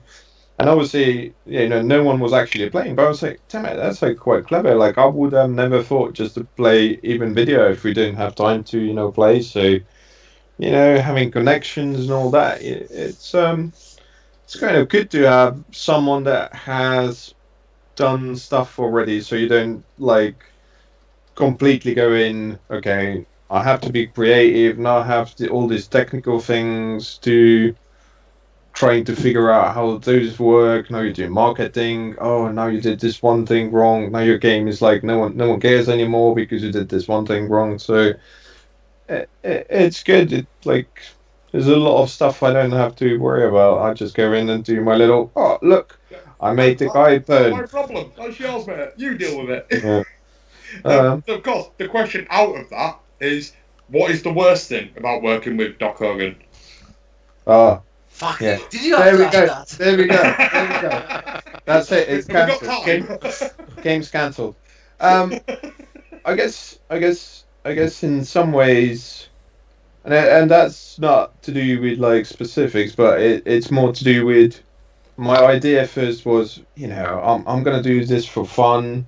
So you kind of the bigger it gets, the more you kind of go like, oh, actually, need to put effort in here, or like it used to be your baby, and you go off and do little things, and you go like, yeah, I've done that. Yeah, here you go, guys. You guys can go and off and play when you just doing each release or whatever. And then suddenly it's about like, oh, this needs to be better, or that should be different because different things, or like there are some things where basically I'm working from home now with the lockdown and everything. So I kind of grabbed like a 4K screen from like work. So I'm using that, and that completely looks different. And you kind of like spend 2 days polishing something, going like, hey, oh, this looks quite good on my screen, and then Emiliano goes like, and then you kind of go like, oh fucking hell, 2 days. And then all that thing of that when you were doing it for fun, it was just kind of like, nah, that'll do. I'm happy with that. Whereas now you've got this kind of, I don't want to say level of professionalism. I don't want to sound insult or anything, but this is more of a business idea now rather than just, nah, I've done that. I'm happy with it. Yeah, I guess it's not so much about business. It's more about creative, where you kind of go like, well, I really like this. I've done it. I've made decisions, and then someone goes, like there are other aspects to here, and sometimes they are kind of like, you you have two things that there is no right answer, but sometimes you kind of go, okay, the way I was thinking, it makes sense. Now someone else comes in with the feedback. You're still invested, unfortunately. And and then a few days later, you just kind of go like, yeah, okay, yeah, So, everyone's right. It was a good feedback, but so that has been a bit, but all in all, like I think we're all having fun. to throw that across to the other side, then, Oh, you beat me Emiliano, to it. what's the best thing about working with headbangers? That I'm not programming for once. I really like the fact that I'm not taking care of the technicalities of the programming itself. And because in Piracy I'm used that I cover all the possible technical roles that exist beside like a 3D program, 3D art, and I'm so happy that I'm like there is a bug, I can report the bug, and I don't have to do anything else. That's how I solve a bug. Like I tell Pert that there is a bug, and that's beautiful. So you know what's coming next, don't you? Yeah. The next question is, But I had like at least a couple of minutes to think about it. what's the worst thing about working on headbangers? That I don't have full control. Sometimes there are some parts that I think, fuck, that should be like that. But then I need to diplomatically offer the feedback to Pert, and then I need to find a compromise between my vision and his vision. While in the Pirates and Ruins, I'm used that since like 5 years, I am the decision maker of every single thing. Then I listen to feedback, I change a ton of things like based on feedback, but I am the one that is saying the last word. While in here, I cannot be that one, and I suffer sometimes. Is that moving away then? That sounds like you're moving, like as a publisher, you're kind of more in charge of the business side of it, the marketing side of it, and you miss that creative control, you miss that artistry of making a game. A bit, yes, like for sure, yes. But on the other side, like I'm working on the other game, like so, like I get the best from both and the worst from both, like so. We've got another question from Rad Collector here. So, if Headbangers is a success, would you be open to a sequel with different areas and enemies? No, I guess, yeah. I mean, effectively, the hardest part right now is to figure out the what makes it fun and slightly different. But I think once you're there, like the actual, well, at least from my part, like the content to put the actual content in is relatively easy to come up with more stuff. But it's probably too early. We'll see in December. And to be honest, who knows? I might be like, nope, that's it, done. Holidays. All depends, but it's done like, the quick thing to my mind is like, oh, it's Headbangers at Christmas. Sequels, Headbangers at Easter. But would that be seen as a cheap cash-in? Or would you then go like Headbangers in Space? Or would you go real like 90s style franchise here? Well, if we're just like kind of spitballing, I do have some ideas for like different metal themed games. My brother-in-law is in a band, so I've kind of like been talking with them about maybe do some kind of marketing game, like something small, maybe free, Guitar Hero kind of thing. There's like Warcraft, like more kind of metal gangs or something. There's quite a bit you could do, but I think it really depends. Because it's quite hard work in a way of not so much that it's crunch or anything, but it's hard work of kind of if you're indie and you don't really you're like going, well, this is the level I should achieve, and we're quite not there yet, and then you like so much energy goes into trying to polish a lot of things, and sometimes you don't have experience to kind of go, oh yeah, I've done it 10 times, this is wrong kind of route to go down to, so we'll see in December. Or it might be questions here. I mean, Radcliffe just joined in when you're on about metalheads in gangs and stuff like that. Radcliffe's not the same as me. My instant thought was Warriors, but a metal remake of Warriors. The best game ever. Yeah, I love the Warriors game, but yeah, let's have a metalhead version of Warriors. But I also want Kittimer's suggestion. Kittimer, you better hang around because you're coming up soon. But he suggested headbangers versus the Dalai Lama. Well, yeah. I can see one person laughing and the other person just Maybe.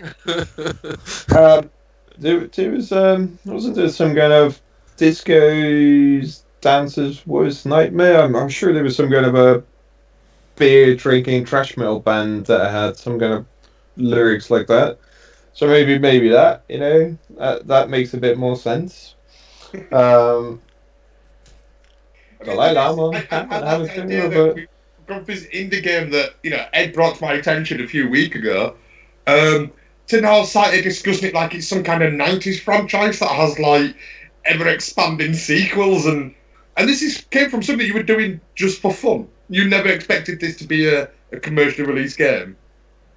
No, and I mean we had discussion of like, hi, there's loads of holidays that we could use, and like sometimes if the game is very serious and it has kind of setting.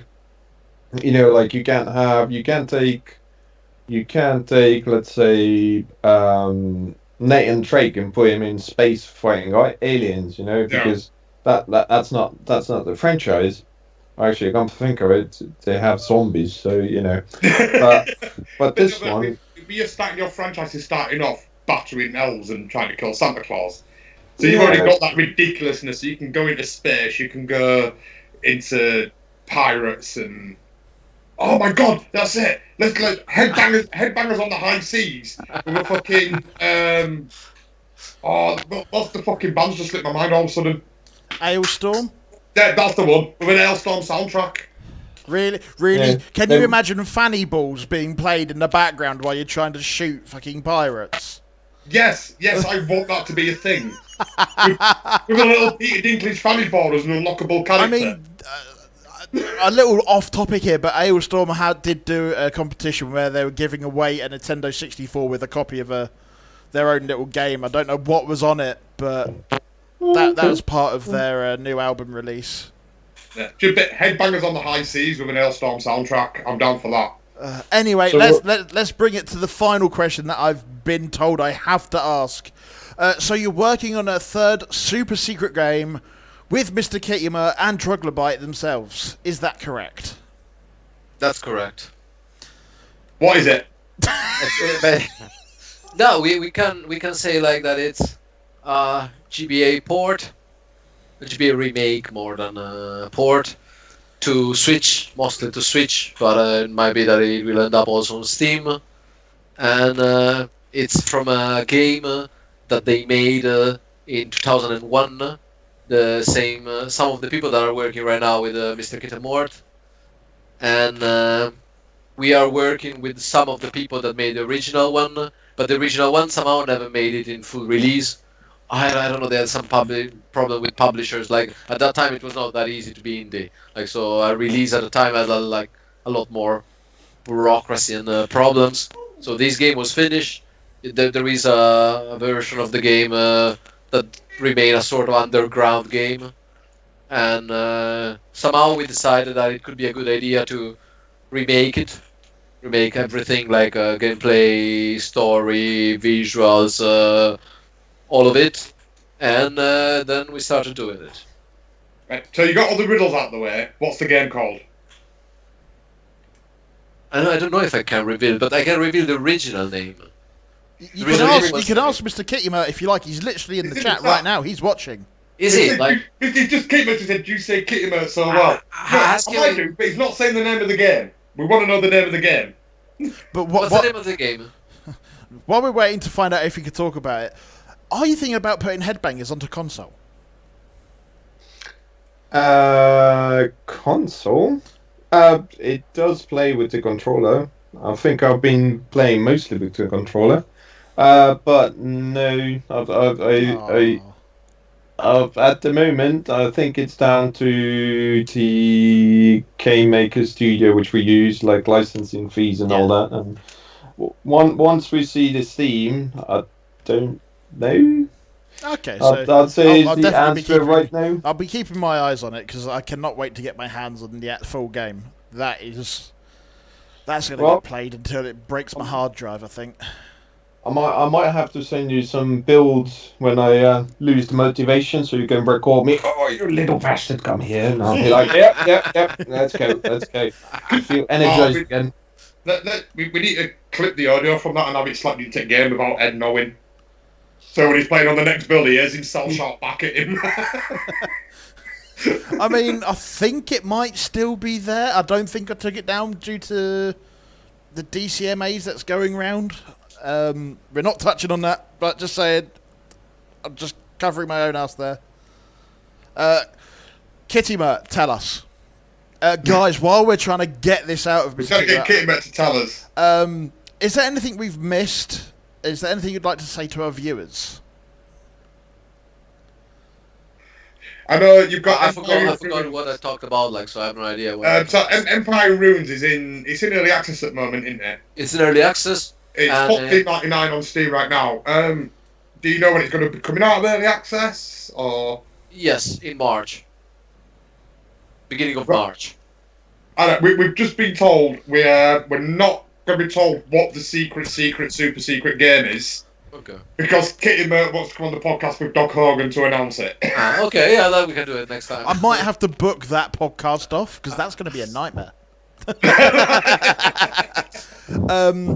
guys in the chat, is there anything else you'd like to ask them? If not, I'll wait for the last. Give me a minute to get the last couple of questions in. One question I wanted to ask you, Emiliano, about Empire Ruins was it's taken you a long while to make this game, and I've seen you like nearly broken at events after it getting out there. How does it feel to have something you poured your heart and soul into, then be released into the world? Like how did that feel, pressing that button and sending it live for other people to play without you hovering over their shoulder and explaining it to them? It felt super exciting, but it was not the full release, so it was not releasing for my soul and body. Like it didn't release me from this endless thing that I'm doing. Like it was a very important step. It was a vital step, but it didn't feel yet the final step. So like it was exciting, but up to a point only. Like the final one will be like the moment that I click the final release. Yes, that will be extremely exciting and kind of relaxing, because I will know that it's almost bug free. It has been tested, it has been played, like, and it has reached a point in which I can release like almost relaxingly. Like okay, yeah, the game is ready. Like 13 months of people have been testing the game. Now I click and it's done, and then fuck it. Then I like fuck it. I believe, if I'm correct in saying it, Rad's asked, all he's waiting for is when can it be played. I believe it's December this year for Headbangers. That's right, yeah. Yes, I was correct. I remember that's how many times I've gone through it. It's kind of there, but I ignore it because I want to get back in and kill more elves. But is there a demo available? Is it till 22nd for the Steam Summer Games Festival? Is there a demo available? Yeah, I think after the festival we'll probably take it down, and because it's going to be completely rewritten again, because we've figured out new ways to kill the elves that need technical changes. So I got sad though when you said take it down. I was like, no, don't take it down. Well, you might know people. For example, with the key that you have, Ed, you can still play it also when we take it down. I mean, unless we don't update it, but like it's going to be public until the 22nd, and then it's not going to be public anymore. But the keys that we release, the keys they can still work. So if we want to distribute a build using those keys, we can still do it. Right. Okay. That makes me happy. It means I can sit here at 2 a.m. again today and play it. But there you go, Rad Collect It. You've got till the 22nd to go grab it. Yeah, it is on Steam. I don't have the link for that Steam page, unfortunately, but I do have Empire in Ruins, which is right there. Guys, go get it. It is. It is amazing. good fun. It really is, and you'll have a laugh at the humour in it. But And from there, you can also get to the headbangers also. there we go. So through that, you can get to headbangers. But Doc Hogan, Doc Angel. yeah, don't ask. It's been a nightmare week. Guys, thank you for answering all our questions. It's been Thank you both of you for being on the podcast. We really appreciate it.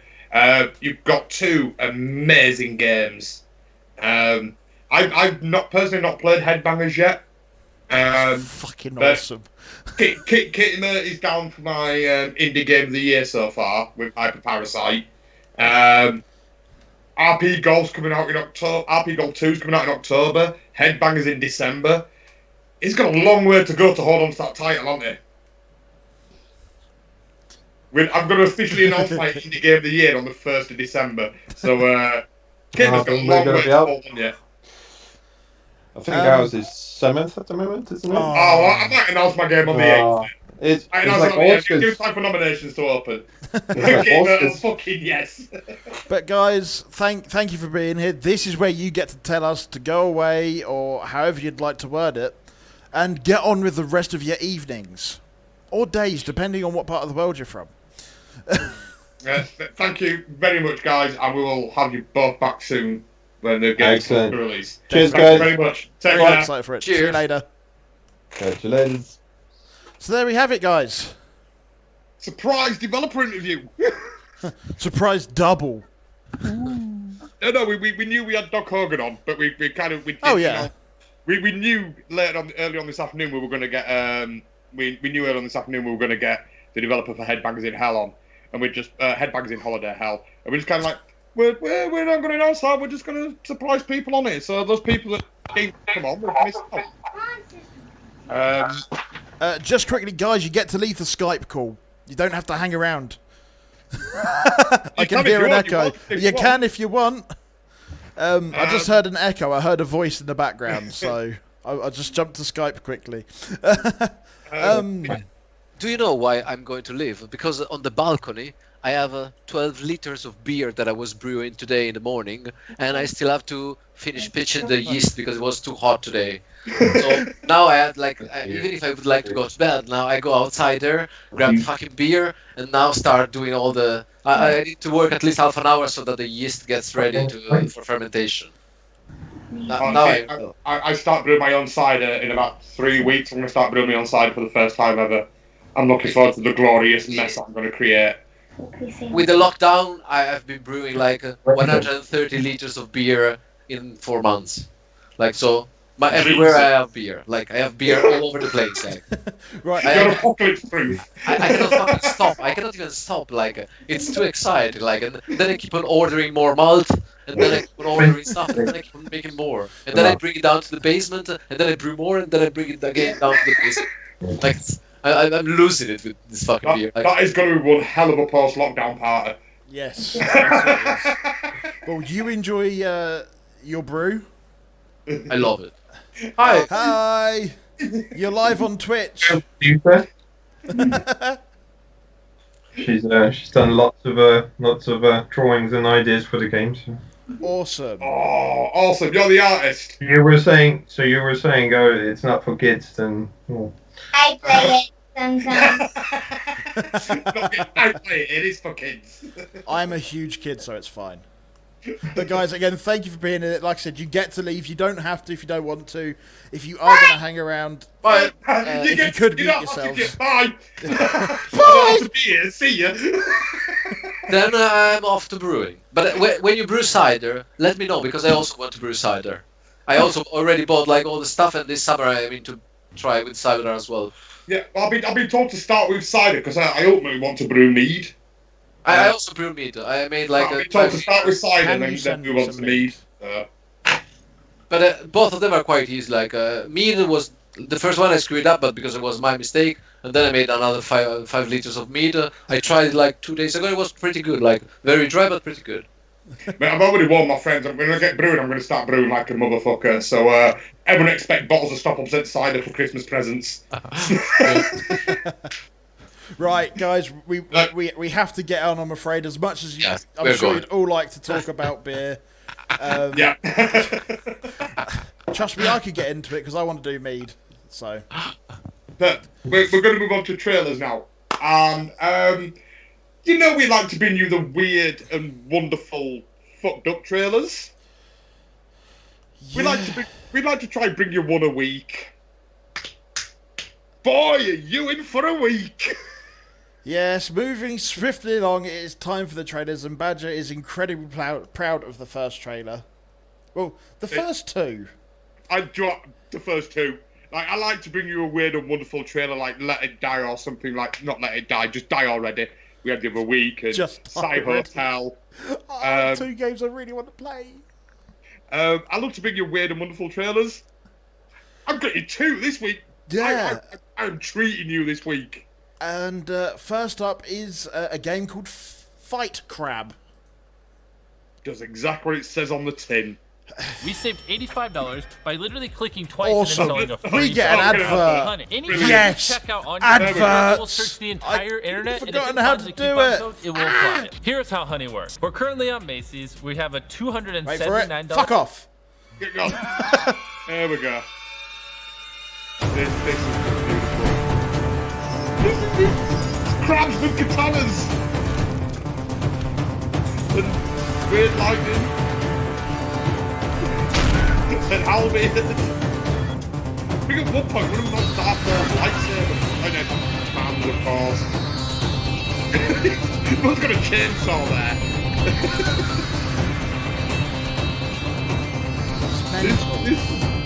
There we go, Darth Maul's lightsaber.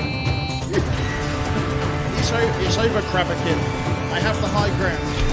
It's over Krabakin. But look at that, just off a rooftop from a halberd. Come on. What is there not to love about this game already? Oh, you can play as a lobster as well. Yeah, I saw this trailer and went, no, I don't think you read the press release, I'm good. I'm buying this, but I have to read the press release so we can tell you guys what it's about, but my god, this is beautiful. I feel the trailer goes on a little bit too long, it's only a minute and a half, it feels a lot longer. Yeah, there's a lot going on in it. Yeah, it's just fighting crabs with ridiculous physics and weaponry. You win. Yeah, it's beautiful. Yes, so, Fight Crab. Battled to death with nearly 50 deadly weapons and more than 20, yes, that is right, 20 cranky crabs. Each with different playstyles and characteristics, including different weights, arm lengths, and more. The Saltwater Fresh trailer also showcases new weapons to use against fellow crustaceans, like drivable scooters, historically accurate medieval weapons, and devastating pile bunkers. See, I love that line, historically accurate medieval, except that's having a pop. Is it the PS2 or the PS3 launch? Ooh. Where they showed a game, and I can't remember the game went, and historically accurate enemies, and then a giant crab popped up on the beach. Oh, I can't remember that one. But yeah, Kitty Mertz just said he'd add a lemon squeezer in it as a weapon. I mean, the whole idea of the game is you've got to flip your enemy crab onto its back for 3 seconds, and then you've won, and the loser gets taken off to the dinner table. Wait, so it's just basically crab wrestling. It's crab WWE. Yeah, it's 1v1 or 2v2. Do you have any info of when it's out or what console it's on? Because it wasn't actually in the trailer, and I don't have the info here. It's not. I don't have the info to hand. That is a shame. I can try. Let me just try and get it to hand. Give me a second. But it's bizarre and it's mental, and I love it. Yeah, 50. There's a lot in there, like 50 weapons.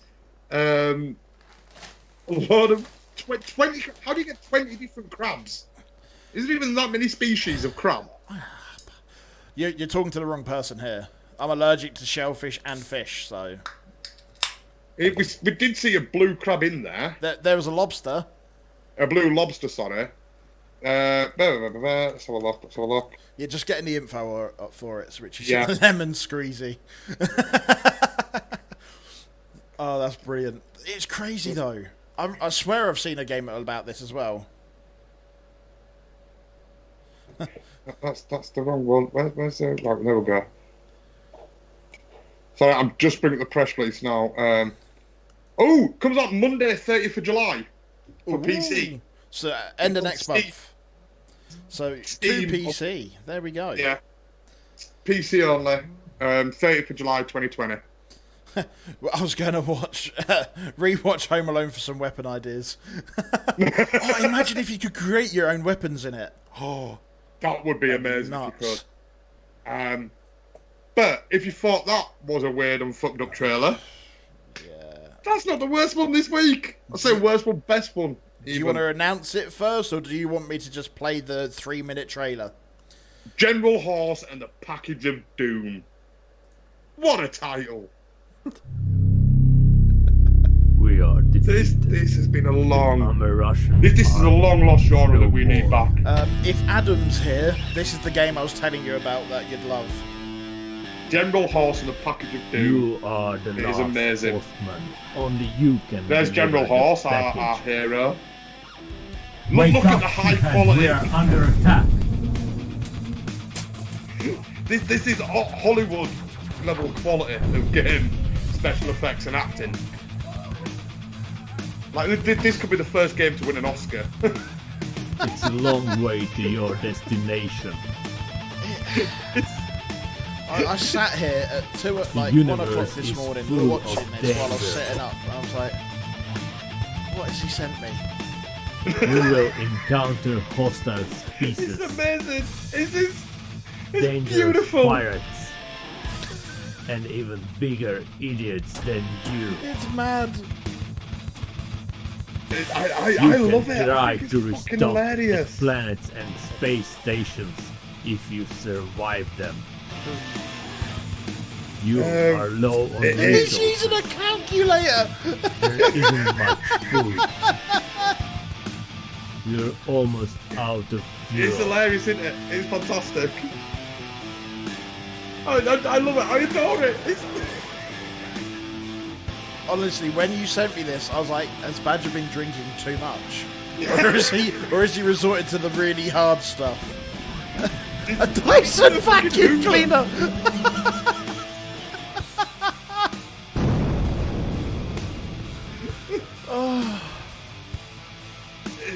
It's amazing. It's fantastic. I want General Horse.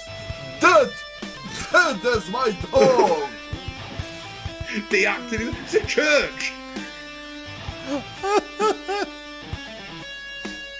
Love it. I fucking love it.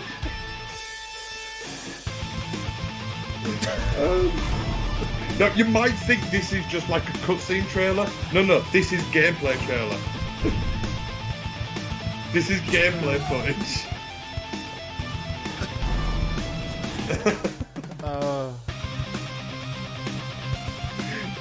It is amazing. Mr. Kitty Mouse asked, where are they from? I'm just trying. I'm sure he told me where they're from. I want to say a country, but I've got a feeling it's going to be Whatever wrong. happens, I don't know what the country they're from package actually. will be delivered. Don't know. I want to say Russia. With Yeah, the way so they're do spelled. I. Damn your The way they're doom. spelled Studio. It's made by Studio Spectre. It's spelled Spektar. So I want to say Russia, but I might be wrong. Or Eastern Europe, but I might be wrong. I don't want to say for sure. Freak show, from what depth of old school South Park hell did you get this from? These are the wonderful gems that land in my email inbox. This is why we do this podcast, to share it with you. Excuse me. It's beautiful, and I'm saying for that, like that looked like it might have been some weird, fucked up kind of cutscene trailer. It is actually game footage. So General Horse and the Package of Doom is a space travel adventure with choice-based resource management, simple yet risky barter system, and full motion video sequences that feature awesome special effects and Oscar-worthy method acting. It's a full VMF game. So you'll watch a bit of footage, then you pick a decision, and you get your next bit of footage. I've not seen one of those games in a long, long time. It's amazing. Came out, I wish I could be in this game. Unfortunately, they got in touch with me yesterday, yeah. And the game comes out on the 23rd of June on Steam. We are going to have a special extra edition of the Badger'ed podcast next week because we couldn't get them on to do the live interview. So we've got someone else on for the live interview next week, and we're going to do a recorded interview with them and probably just whack that up onto YouTube. So it's called General Horse and the Package of Doom. Can I move swiftly on from that? What I think is an abomination. Next up is a game called Relicta, and it's an interesting one, actually. Just before you move on, Ed, there you Yes. go. There's a link to the trailer kit so you can find everything you need from the trailer. Sorry, carry on. No, Ed. it's fine. I'm literally just about to play the trailer anyway, so here we go. Peggy 16. This looks interesting. This got my attention, but in a weird way. 2 years studying it, and we still This have looks no like it could be idea what it absolutely is. amazing. IGL or Labs didn't really make it, I fucking can boring. tell you that. They found Could be it really generic and boring, or and absolutely used it. fantastic. Careful around that thing, Angie. IGA Labs was a very I'm shady not sure. lot, but their tech was a century ahead of us. I knew IGA had taken incredible pains to conceal it. You've been using their prototypes, Angie. They couldn't have developed all that on their own. It's definitely They a must have had some different sort style of of game. source. Ragnar, listen to me. It looks like This thing is not something you can control. Angie, shut I'd up. love to see this in Don't have PSVR. time for this. Don't, Angie! Repeat, do don't not think it'd approach work the well Relicta chamber. The containment field is collapsing. I've seen a few Critical games kind of containment like this in failure. PSVR. The Relicta chamber is Not compromised. as defined and polished Systems, as this, but override that. Lock down the that style, sector. that Do way it of now! playing, yeah, I think that'd work in VR. It's just gonna need a lot more. But it looks good. It does look good, but I don't know why it's got my attention. I'm still trying to put my finger on it. Yeah. So yeah, that's Relicta. Relicta is a first-person physics-based puzzle game. Played through the eyes of a scientist, you'll need to use your creativity to play with the laws of physics, utilizing magnetism, polarity, and gravity to unravel the secrets of the research facility on the moon. Chandra Base will test your scientific skills as they are the only thing that keeps your daughter alive. In Relicta, each corner tells a story. Each new step is a challenge. Find your way around the enigmatic. Big words really hurt my Brian. Enigmatic terraform craters. There we go. Yeah. And investigate different locations and ecosystems. You'll rush straight ahead to try to reach safety, or will you take your time to gather clues and unravel the intrigues of 22nd century orbital politics? Buried in the eternal darkness of the lunar craters lies a secret that might claim your daughter's life, or change the fate of humanity forever. Are you ready to face the ultimate consequence of your research? Wow, I butchered that. You did well there, dude. You did well there. I'm dyslexic, so big words. Yeah, no, you did like really this. well there. Yeah, that press release speaks to me of at least two endings to the game. I'm thinking. Do you more save your than... daughter and damn the earth, or do you kill your daughter and save the earth? So it's going to be a multiple ending physics-based game. I still don't know what makes me want to play it. That's the weird thing. I mean, the fact manipulating gravity and magnetism is going to make my Brian hurt.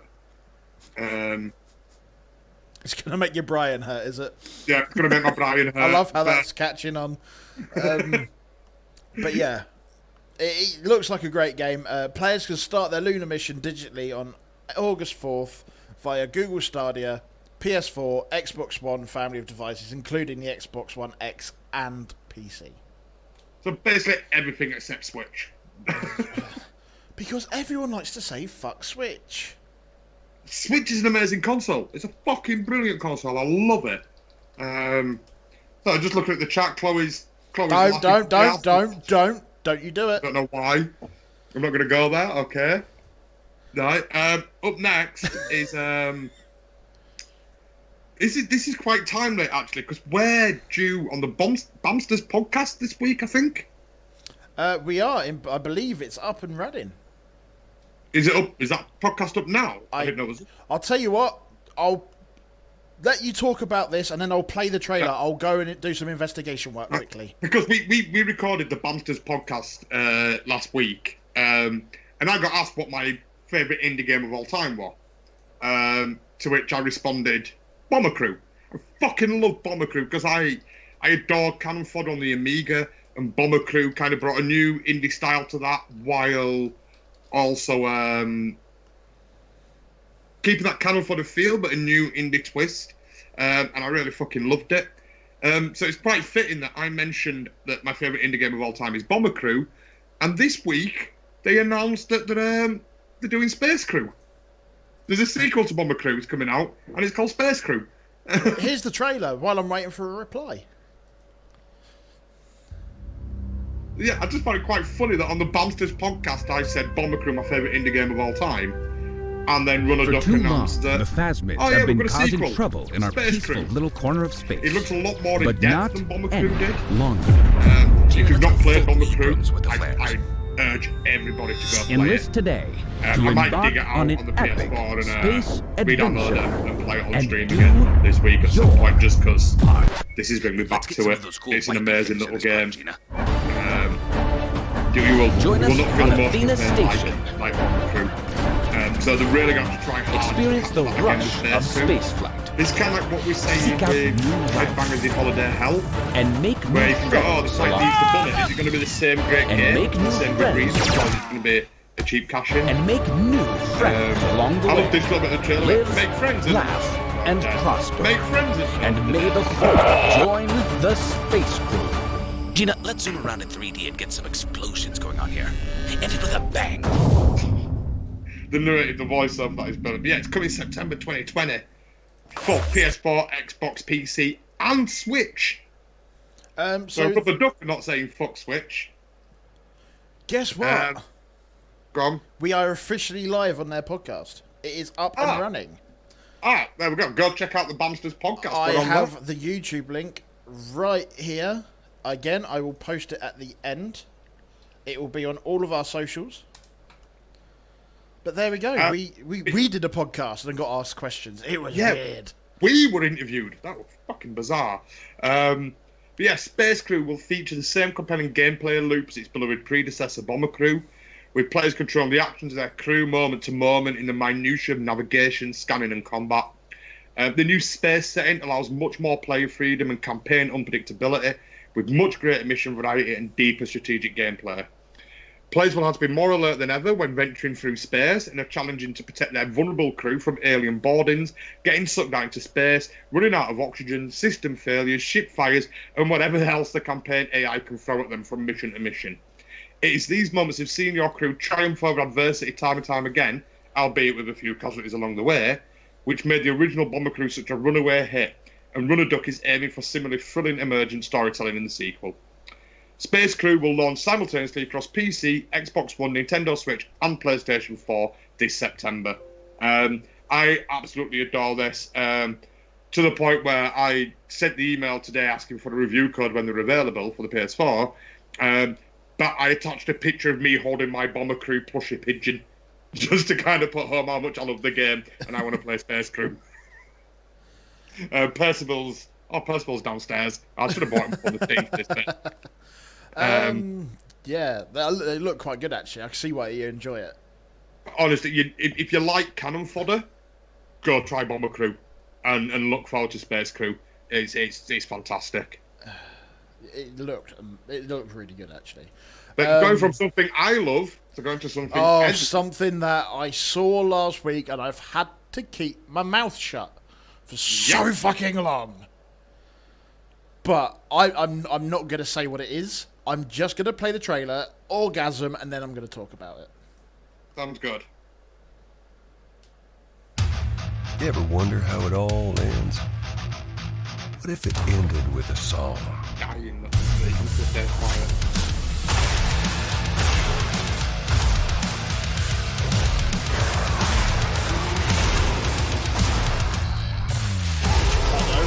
It's so bad.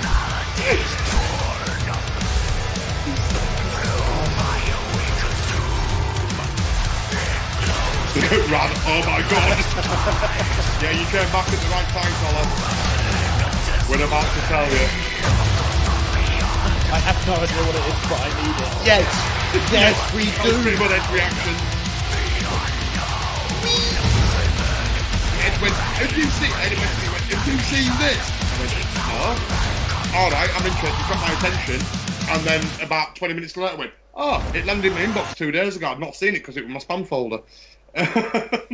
But that was Metal Hellsinger. And more Metal Doom. And more Metal Doom. Oh my god, can't believe it. Wait till you find out exactly what it is, Rad. I'll let Ed tell you exactly what it is. Hellsinger is a rhythmic FPS where your ability to shoot on beat will increase your power and intensify the music. So the better you play, the more fucking brutal that music is going to get. Yep. I mean, don't get me wrong, I fucking love Doom. And I mean, it has a special place in my heart, especially Doom Eternal. But this might just do it. It might have to nudge Doom over and just slot in the middle somewhere. Featuring an original... Oh yeah, featuring an original soundtrack with vocals from metal icons such as Matt Heafy from Trivium. If you don't know who he is, I'm going to do a plug for his channel. Look for him on Twitch. That's who he is. Go listen to Trivium. Elisa White... I'd never know how to pronounce her last name. I'll call her Glues.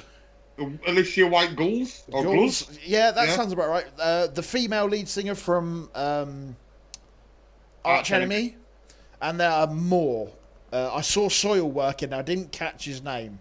And I believe Killswitch Engage. So, fucking mint lineup for vocal singers. But everyone's going mental now, like, this game has extra. Oh, I was wrong. It's not postponed. Just don't look. Oh, no, don't go. Like, Kittimer, you can have two. She's not the singer. Anyway, like, it gets better. You've seen the trailer. Ed's just said there's Trivium and Arch Enemy in there and other bands as well. The gameplay is fucking... Ed, tell them.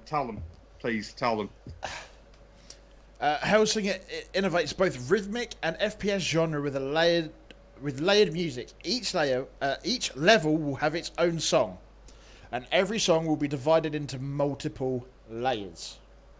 Your performance will impact how many layers of the song will be played at a time, starting with atmospheric background music, ending with a powerful metal anthems. I love this gameplay. This is why I fucking love indie games. So basically, you run through it and you're out of time and off beat, you're going to get some really atmospheric background music. Go through it. You know what? I hope for elevator music. Yeah, you go through, slate everything on time, on point, on beat. You're going to get the background music, the bass layer, the melody layer, the fucking badass vocals on top of it. Like, by the time you finish that level, not only you've completed the level, you managed to get the whole song playing in 4 layers. You're going to feel fucking badass. I can't fucking wait. And it's the people behind making it as well are fucking brilliant. I creamed as well. I creamed as well, Rad. The Outsiders creative director David Goldfarb has previously been lead designer on Battlefield Bad Company 2 and Battlefield 3, as well as a game director on Payday 2. He says he's never had more fun creating a game than he has with Hellsinger. That is fucking saying something, because Battlefield 3 was a big game, Battlefield Bad Company 2 was a big game, Payday 2's still a big game. Yeah, that's still massive about 6 years after its release. Yeah, so saying this is the most fun he's had... Creamed, I'm done. I need to go clean up. We try bring you the best every week, Rod. We try being the best And every week. I'm glad that popped up into my face. Now, Hellsinger, the bad news. yeah, it's not coming out till next year. But it is coming out on PS4, PS5, Xbox One, and Series X. PC, PS4, PS5. Ah, yes, and I forgot about us, Master Race people of PC. So it's current gen and next gen. 2020 just gets worse.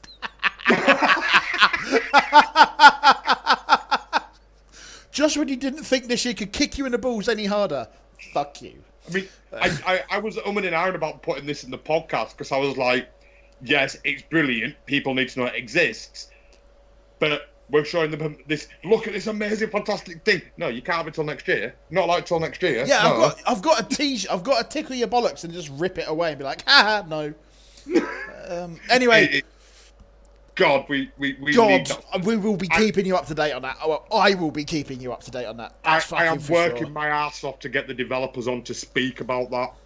Yeah, even just before the game. But I don't give a shit about the game if we could get them on and then get the game. I'm trying to get one in 2 weeks, let alone 2021. That's what I mean. Let's talk about it. Yeah. I want to know what it's like. Yeah, just the tip. Just the tip, Rod. I want to know what it's like working with Matt, because he's a really nice guy that I'm aware of. Anyway, moving on, before I get too sidetracked talking about more metal things. This was one I threw at the last minute. We've got a lot of trailers tonight. But this landed about an hour and a half before the podcast started. And it just blew me away. It looks stunning and beautiful. And the hint of the gameplay mechanic in the press release sounds interesting. But yeah, this is bringing it right. Because, after you've listened to 6 hours of metal, you want a bit of Enya. Let's go from Hellsinger to Other Side. It looks creepy. The other has come for the chosen one. It looks beautiful. And soon the veil will break. The suffering cannot continue. The whole idea behind it is amazing. I can give you my daughters, birthed from my soul. I think at this point, this trailer's about 3 hours old at this point, I think. That's how fresh the news is. I'm not going to spoil it, but I am disappointed at how it plays. I was expecting different from the graphics. Yeah, I was.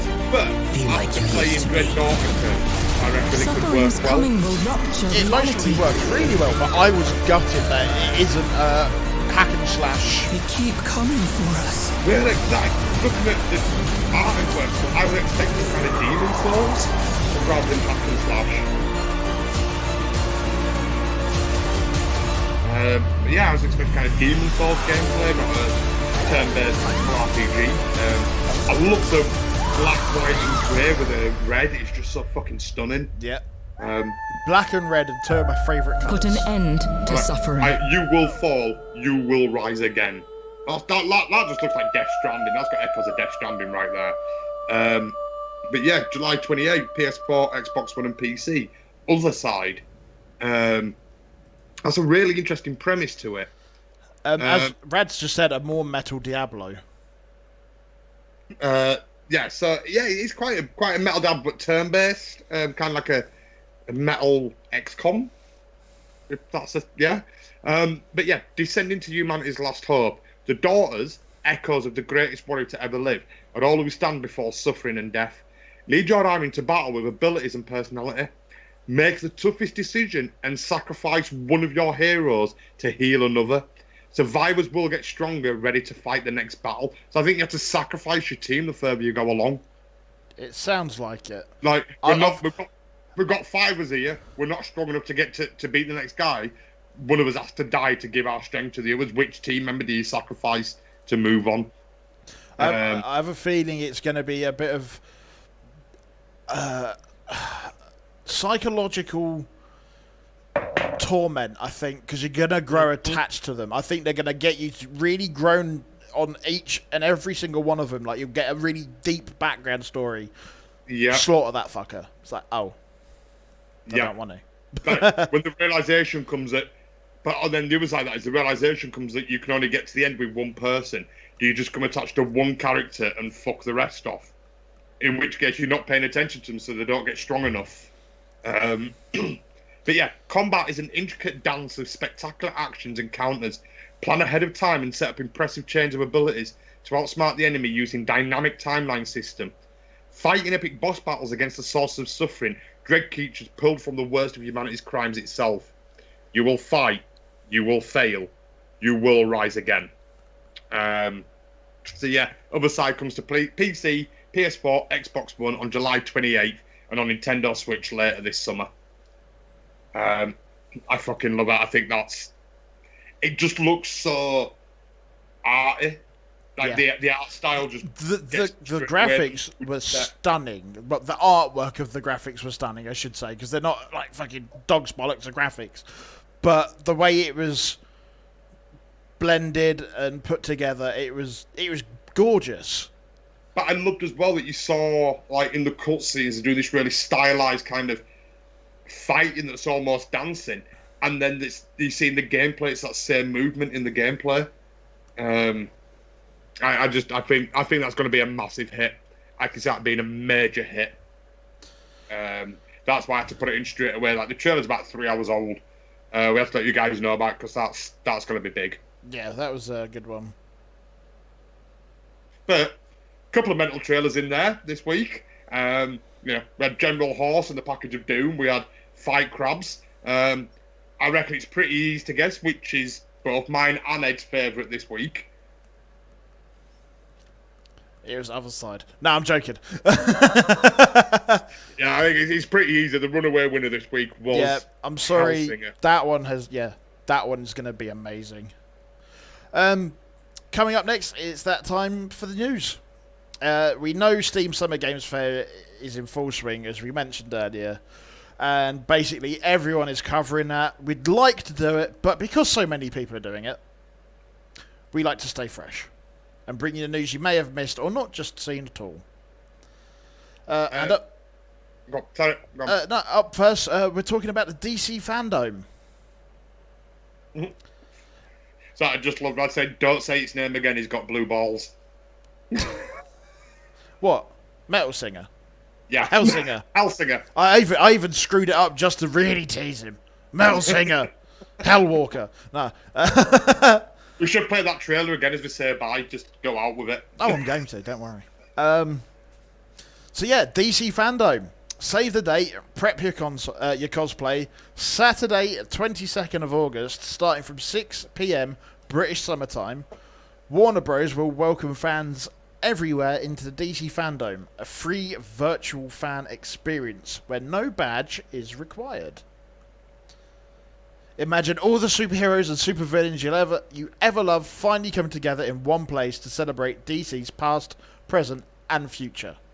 Accessible for 24 hours at dcfandom.com, the global event will immerse fans into the DC multiverse with new announcements from Warner Bros. Games, films and TV, as well as the comics.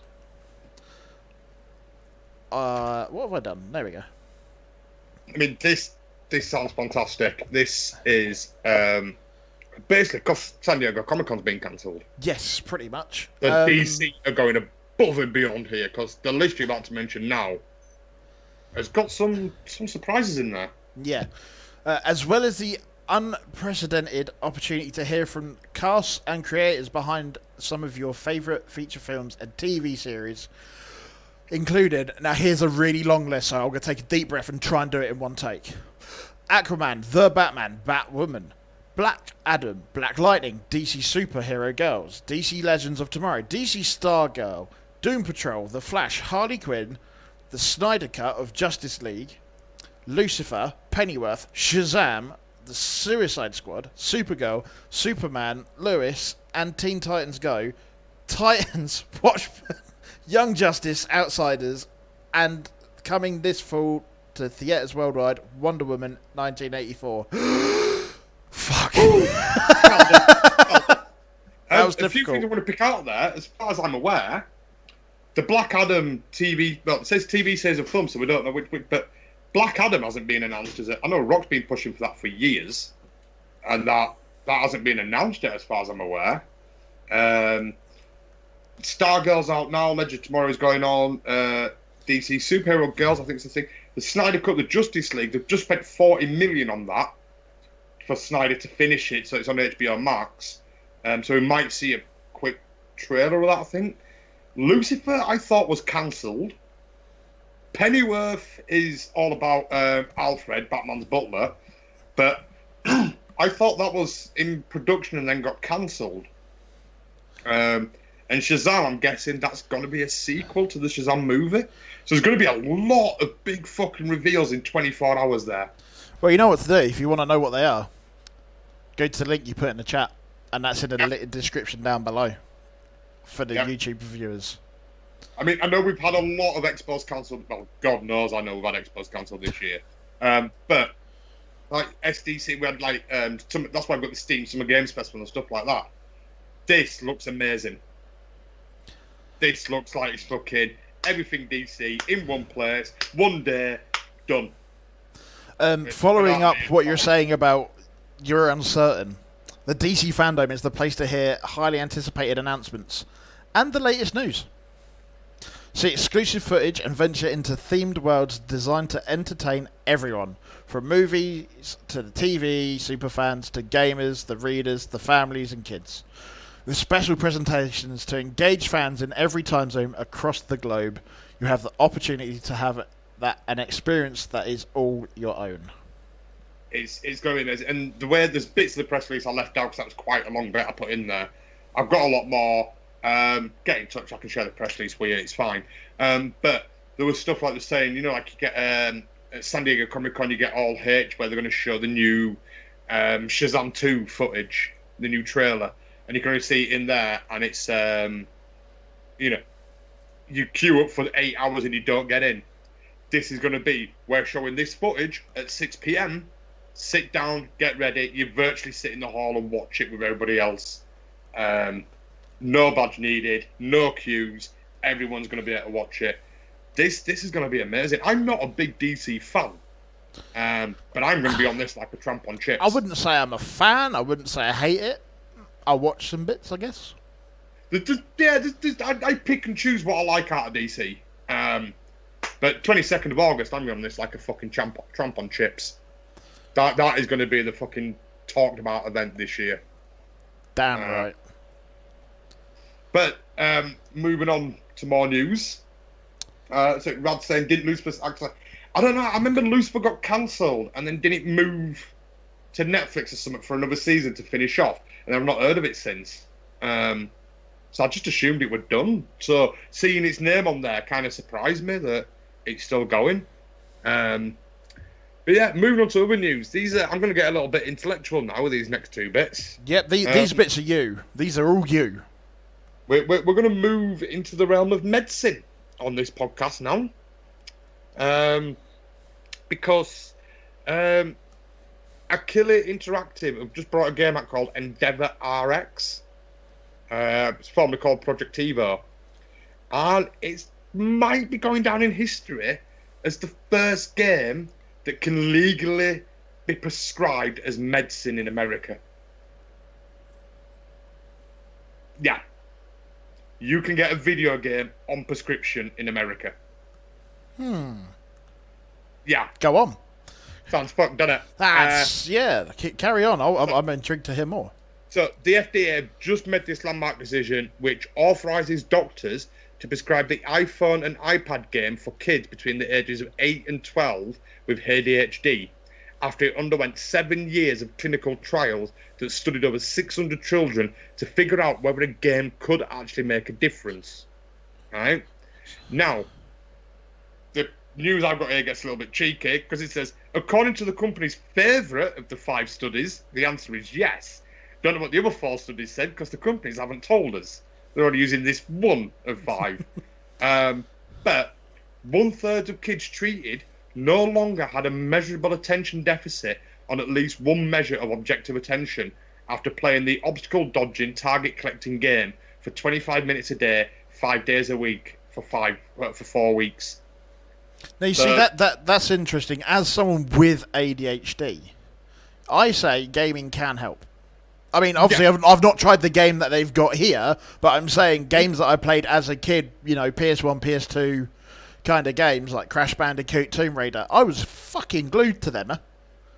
You know, and this is kind of a 25 minutes a day obstacle dodging, target collecting game, and it's designed to hone kids' attention. So that, and then they find afterward when they play that game for 5 days a week, 25 minutes a day, 5 days a week, for a month. Now we got, I need you to focus on this now. That kids with ADHD can actually focus better and actually give their attention to something. So yeah, a video game. Imagine if it is just like Imagine if it's just PS1 Tomb Raider. I'm sorry, obstacle dodging, target collecting game. Sounds like old school Tomb Raider. You have to go get something and dodge shit. It sounds like Flappy Bird to me. It most probably will be Flappy Bird. But like I said, again, going off of what you said, saying, you know, go focus on this and they could do it. Again, at school, I never used to be able to focus until I started playing games, like, properly, as a kid. Like, every weekend. And I was starting to be able to actually focus on what I needed to do at school. I mean, still did shit, but I focused. You know, I focused. Not focus. It wasn't due to not focusing. No, it's just because I was really forgetful. But yeah, I'm not touting this as it's a miracle game. It's a fantastic game with pure ADHD. I'm actually the side of it. I'm bringing this news story up because I think most games can do that. Yeah, any game can do that. I just find it interesting now. Is this game shit? What makes this game so special? Yeah, there's nothing here in this press release that says this game does anything that no other game does. The only thing special about this game is that the FDA have approved it to be prescribed as medicine. So does that mean I can get a PS5 prescribed by my doctor because I've got suicidal depression? Ooh, deep! You know, where's it going? That's what it is. Like, there's nothing in this game. Like you said there, Tomb Raider is something you noticed that yourself years ago. A decade ago, you noticed that Tomb Raider was helping you with your attention. So this is not doing up special. No, it's a case of how. how. It weird that where's it start? Now we've got one game prescribed, you know, and we're gonna get like fucking Tomb Raider 2022. 9 out of 10 doctors recommend it. Crash Bandicoot. 1 out of 20 fucking psychiatrists don't recommend it. You know, you get those bullshit toothbrush ads, but 9 out of 10 dentists recommend our toothbrush. And then you get that dentist going, no, I didn't. 9 out of 10 behavioural psychologists recommend Tomb Raider. Rad's just put in the chat through gang gaming PC on prescription. Yeah, fuck it, why not? Yeah, I need it. I'm depressed. I'm suicidal. It's this will you can do a scientific study into how much this £3,000 PC is going to cheer me up, and that £3,000 PC is actually cheaper than the 20 grand of medicine I'm going to pop over the next 4 years. So I'm saving the NHS money when you think about it. You know, there's no end to this. It's ridiculous and it's stupid. It sounds but a bit bullshit. It is ridiculous and it is stupid, so it can only happen in America. Okay. I went against what Chloe said in the chat and not look at the score. Jump King, that's definitely recommended. No. I don't think that's recommended for Blood. I'm trying to get Ed to stream it, but he won't stream it. I will stream it. I'm having a week off. But yeah, coming up again in the news, Moot staying in the realm of medicine. Can video games find a cure for COVID-19? What? Yeah. COVID-19 might be cured by video games. I mean, it'll keep you in your house for 14 days. So this is the third phase of Project Discovery, which is in conjunction with massive multiplayer online science. It's the groundbreaking citizen science project and minigame found within EVE Online. Which is, you know, the deeply unique player-driven space-faring MMO game. So if you've got EVE and you play, there's a game I play called Fold It. I think this is based off Fold It, Katie Mert. So Project Discovery will embark on a major program to understand the immune system's response to the novel coronavirus. So they've had 2 things previously in EVE where they've mapped the Human Protein Atlas in 2016, and a Search for Exoplanets in 2017. So players can engage with Project Discovery in EVE Online via a mini-game in which they'll use a tracing tool to mark groups of cell populations present in blood, thereby helping scientists in understanding how different cell populations and types are altered through infection. Players will also be rewarded for their participation with in-game content. Those logged into EVE Online will find a detailed in-game tutorial for Project Discovery with full details on how to begin aiding the cause of real science. Project Discovery has already transformed the field of online citizen science as we know it, and we are thrilled to decide to embark on this important time-sensitive project, said Jerome Rahitapu, the Associate Professor of the School of Computer Science. So basically what they're doing is, and this is a bit I love about citizen science and computer. You had this on the PS3 where you could you could leave your you could set an app going on your PS3 and leave it in rest mode, and the Caltech could use the processing power of your PC. So they basically built a worldwide supercomputer without having to pay out for a supercomputer. And citizen science is like, we've got this infection. This will take 18 months, maybe 2 years of study to see how this works. But we can put these algorithms that act like the cells in the blood work into a game and have millions of players play it in a week. I think I know where they got the idea from. It's very much like, you've got a million scientists working on it. They can see so much data from it so quickly. So yeah, EVE Online might cure COVID-19. Just touching on that, I think I know where they have the idea from for games testing theories like this, and that would be the Borderlands Science. Yeah. I mean, I can't remember what it's for. I remember playing it, and it was the most simplistic puzzle game ever. Yeah, there's a game called Fold It as well. Yeah. That was about breaking down...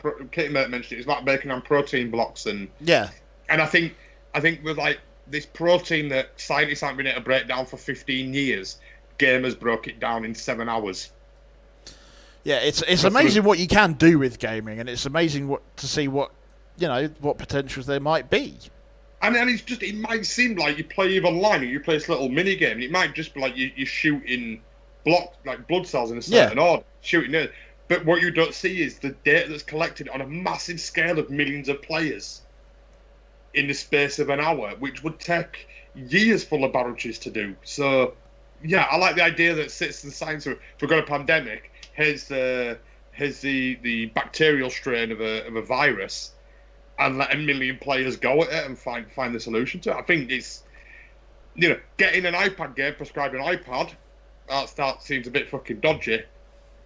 Beating COVID-19 in EVE Online actually seems very fucking legit. Yes. But going to more wholesome, this is going back to some a bit more wholesome news and how gaming can help in daily life. The Pokemon Company announced a fuck ton of Pokemon content today. Yes, they have. I only know of one of them, but then you carried on listing them off. I was like, oh, I thought it was just one thing. No, so we all knew the Pokemon Sword and Shield expansion was coming today. The first expansion to Sword and Shield. Yes. The Isle of Armor. So a new island with new Pokemon, a new max raid battle. It's got mythical Pokemon. Serora is in there. And if 1 million players around the world win the new max raid from 17th to 28th of June, traders receive a special Shinies order. And the celebration continues with Pokemon Go, where Galarian and Farfetch will make an appearance, and players will receive special avatar items based on the clothing they wear during their adventures on the Isle of Armor. So it's linking up the Pokemon Go with the expansion and some special public events, which we knew that was coming anyway. What hit us out the blue... Which I'm actually quite excited for, and I will be getting it. I fucking love this. We're getting a new Pokemon Snap. So, do you remember the old Nintendo 64 days where you sat there trying to catch a Pikachu and a Charizard, swearing as a kid? Well, now you get to do it again as an adult with even more Pokemon. Yeah. So, the new Pokemon Snap game for Nintendo Switch is based on its namesake, which was first released on the N64 in '99. This completely new game will take trainers on an adventure to unknown islands, overflowing with natural sights such as jungles and beaches, where they can research various Pokemon in their natural habitats, They will take photos to make their very own in-game Pokemon photo decks, whilst discovering new, never-before-seen Pokemon expressions and behaviours. To read more about that, visit pokemon.co.uk/new Pokemon Snap. Which I didn't realise there was a link there, so I'll just grab that and drop it in there. While you're doing that, I'll go on to the next one. Pokemon Caf or Cafe Mix. Yeah. I don't know how to feel about this. It's a free-to-start game for your Nintendo Switch system. Let me just stop you there. Sorry. Free to play. I've got an article coming out in the next week on free to play on mobile and stuff like that. Right? We get free to play or like that. I've never heard the term free to start. Yeah. That worries me. Sorry. No, it's all right. So coming to Switch and mobile devices starting today, trainers can preload Pokemon Cafe Mix in Nintendo eShop, pre-order the app in App Store, or pre-register the app on Google Play. Cafe Mix is a unique puzzle game where players can link Pokemon icons together by swirling them around. To link icons, players will need to grab a Pokemon icon and drag it to next to each other. Next to another icon. I will get that right. My eyes and head just that's written weird. That is written weird. It's not... Pokemon. So I'll read that bit again. Pokemon icon and drag it next to another icon of the same Pokemon species. There we go. Icons will be cleared after they are linked together. So it's just like Candy Crush. Yeah, that's what it sounds like to me. Sounds like a match 3 game. Yeah. You run a cafe, Pokemon come visit it, you buy upgrade. You can play it for free, you can start it for free, but then I think it goes on the process where you buy upgrades to get more Pokemon. Like you have to buy the upgrade, you can't earn them, I think, which is dubious. I've never heard the term free to start, and I don't want that to be a trend. No, I'm not going to read much more into that. If you'd like to see more about that, there is a link in the description and in the chat. Then, again, Pokemon Go, we mentioned earlier that it's got some tie-in with the new expansion for the Switch, Sword and Shield, but also they've announced that Pokemon Go is going to get Mega Evolved Pokemon will start appearing in the real world in Pokemon Go. Fans can look forward to experiencing a new take on Mega Evolution that takes advantage of Pokemon Go's unique gameplay. To find out more, visit the Pokemon.com Pokemon Go page. Which, not really much, but this is my favourite one of today. Pokemon Snap, didn't know it were coming, didn't know I'd be so excited for it. But brilliant, yes, I'll have it, please. Pokemon Smile. Yeah. I looked at this and went, this sounds weird, but it sounds fucking brilliant. Like, I reckon a lot of my friends are going to get this, even though they're adults. I'll let you explain this one. So, Pokemon Smile. Pokemon continues to expand its app offerings for younger children by incorporating the world of Pokemon into everyday task of brushing your teeth. The app is a unique mobile experience for the Pokemon brand that makes brushing your teeth a fun activity and encourages kids to develop good brushing habits. Pokemon Smile is available for download beginning today at no cost in the App Store and on Google Play. So Pokemon Smile uses a mobile's device camera to observe the player's toothbrushing activity. If the player skillfully brushes their teeth, they can defeat cavity-causing bacteria depicted in the game and then catch Pokemon. The game will guide the user through the toothbrushing process so each playthrough can help them brush all areas in their mouth. Parents receive notifications from Pokemon Smile up to three set times per day that remind them it's time for kids to brush their teeth. They can also set the duration of each toothbrushing session between 1 and 3 minutes based on the varying needs of children of different ages. The app is filled with elements to encourage the player to continue playing the game with the intent of slowly building a habit of brushing their teeth. Players will want to keep coming back to catch over 100 species of Pokemon in Pokemon Smile and fill out their in-app Pokédex. They can also collect fun in-app decorative headwear to display on themselves virtually as they brush their teeth. This sounds fucking amazing. I know we'll be getting it for Ben. Oh, definitely. Like this, you want to catch Pokemon? You want to play Pokemon? No, you have to brush your teeth first. Oh, put the Pokemon. No, you can't go catch Pokemon. Nope, you didn't brush your teeth properly. You can't. It won't unlock. Yeah, go do it again, you little shit. I think that's amazing. I think that's absolutely fantastic. That's gaming news for the right fucking reasons. But yeah, I'm really impressed with that one. So yeah, there we have it for this week's podcast. The only other things to mention is what reviews have we got coming from yourself in the next coming week? We've got a review from Hardspace Shipbreaker coming this week. Yep. Which I'm looking forward to. It's coming from Dr. Marker. I've just received about 20 minutes before we went live. I received Super Soccer Blast, which I'm looking forward to trying. You've got a couple of reviews coming yourself. Yeah, I've got Jump King, which I'm looking forward to. And I've got Legally Addicted, which we spoke about last week. Yes. And I also have another one coming, which came through. We also had on the podcast. I forgot to put it into the notes, but Across the Grooves.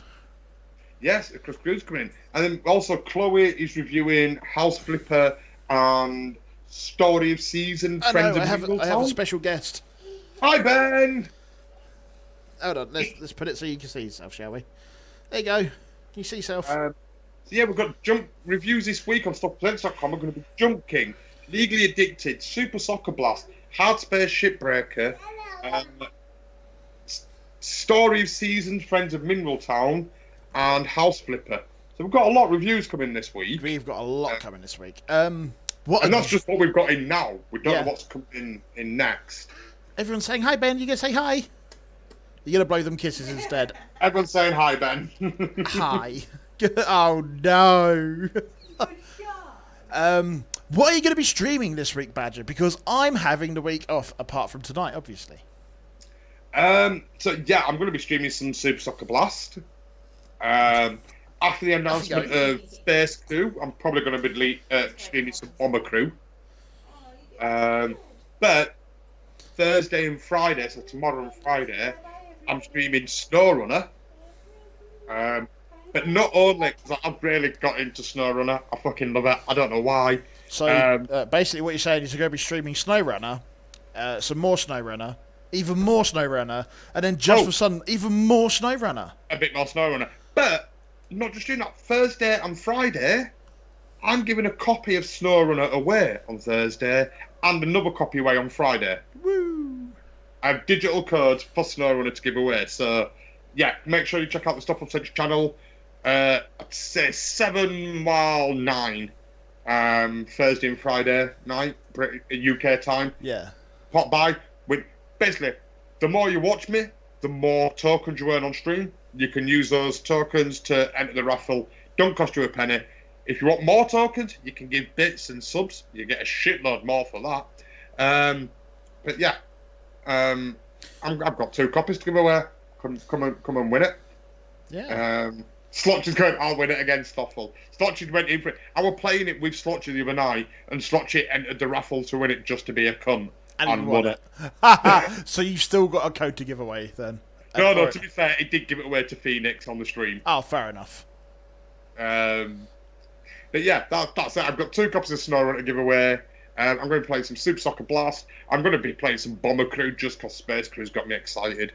And I want to go back to that and show people how amazing that game is, so get excited for it. Next week, next week I will be streaming. We'll be doing an off-schedule stream. That's right, I have a schedule now. An off-schedule stream on Monday, playing Across the Grooves, and obviously reviewing it, so keep your eyes out for that. Mm-hmm. I'll be playing some Jump King. There'll obviously be... Are you going to stream Jump King? I'm going to stream Jump King. Yes! For about 5 minutes before I break fucking everything. I can't wait to see that. It's going to be amazing. Then obviously there's the podcast. Thursday, I might take it old school and play some COD. I've not streamed COD in a long time. We'll see how that goes. I'm still waiting to find the time to go truly old school and play some Mario RPG. I'm just not getting the time to do it. And then obviously Friday will be my indie game. Do I call it a showcase? Because it'll be either a review game or one that I'm really enjoying playing. Indie Game Friday, either way. Indie Game Friday. Rad Collector saying, well, he'll have to try enter. Stoffel Presents on Twitch, my friend. Tomorrow night. You may want to say that it is for PS4. Yeah, it is PS4 code for UK PS4 code for SnowRunner. Sorry, forgot to mention that. But yeah, that's it. Yeah. So this is the part of the stream where we raid someone, and as it is their birthday, we're gonna raid Tiny. Oh, everyone! So everyone show some love. Show some love to Tiny. But guys, that's it. That is this week's Badger'ed podcast. Over, done with. They get longer and longer every fucking week. Yeah, I mean, I want to drag it out to the 3-hour mark just to be an arsehole. How close are we to it? 2 hours, 47 minutes, and 45 seconds. Oh, fuck that. I'm not doing another 13 minutes. Nah, I'm joking. But guys, don't forget, we do this for you. Every week we do this for you. If there's something you'd like to see, please hit us up. Socials are literally there. That way, Badger. There. So please hit us up. There's a suggestions box down below on your web browser in the About Me on my channel. Please use them. Even if the stuff you don't like, if you don't like the trailers or you don't like the news section, you want rid of them, tell us. We'll get rid of it. It's your podcast, shaped for you, played for by you. Yeah, I don't know why you won't want the trailers when you see stuff like, you know, General Horse and Fight Crab and, you know, other little games like Hellsinger. We've got Rad to play the demo for Headbangers, which is awesome. It's available now. It's available now till the 22nd. Don't forget to go get that. If you want any of the links we have spoken about, sorry, I'm eating some beef jerky and peckish. The links are there. The links are there. That way. You point to your left. I point to my right. There we go. I'm pointing behind me there. Wait. I had to point in front of me like that. There we go. Point slightly in front of me. I get it. So they're there. Hit us up, please. But yeah, let's raid Tiny. Tell her you've come from the Badger'ed podcast. But until next week, and wish her happy birthday. Yes, definitely wish her happy birthday, guys. He's been Badger. He's been Ed. And you have been Badger'ed. Take care.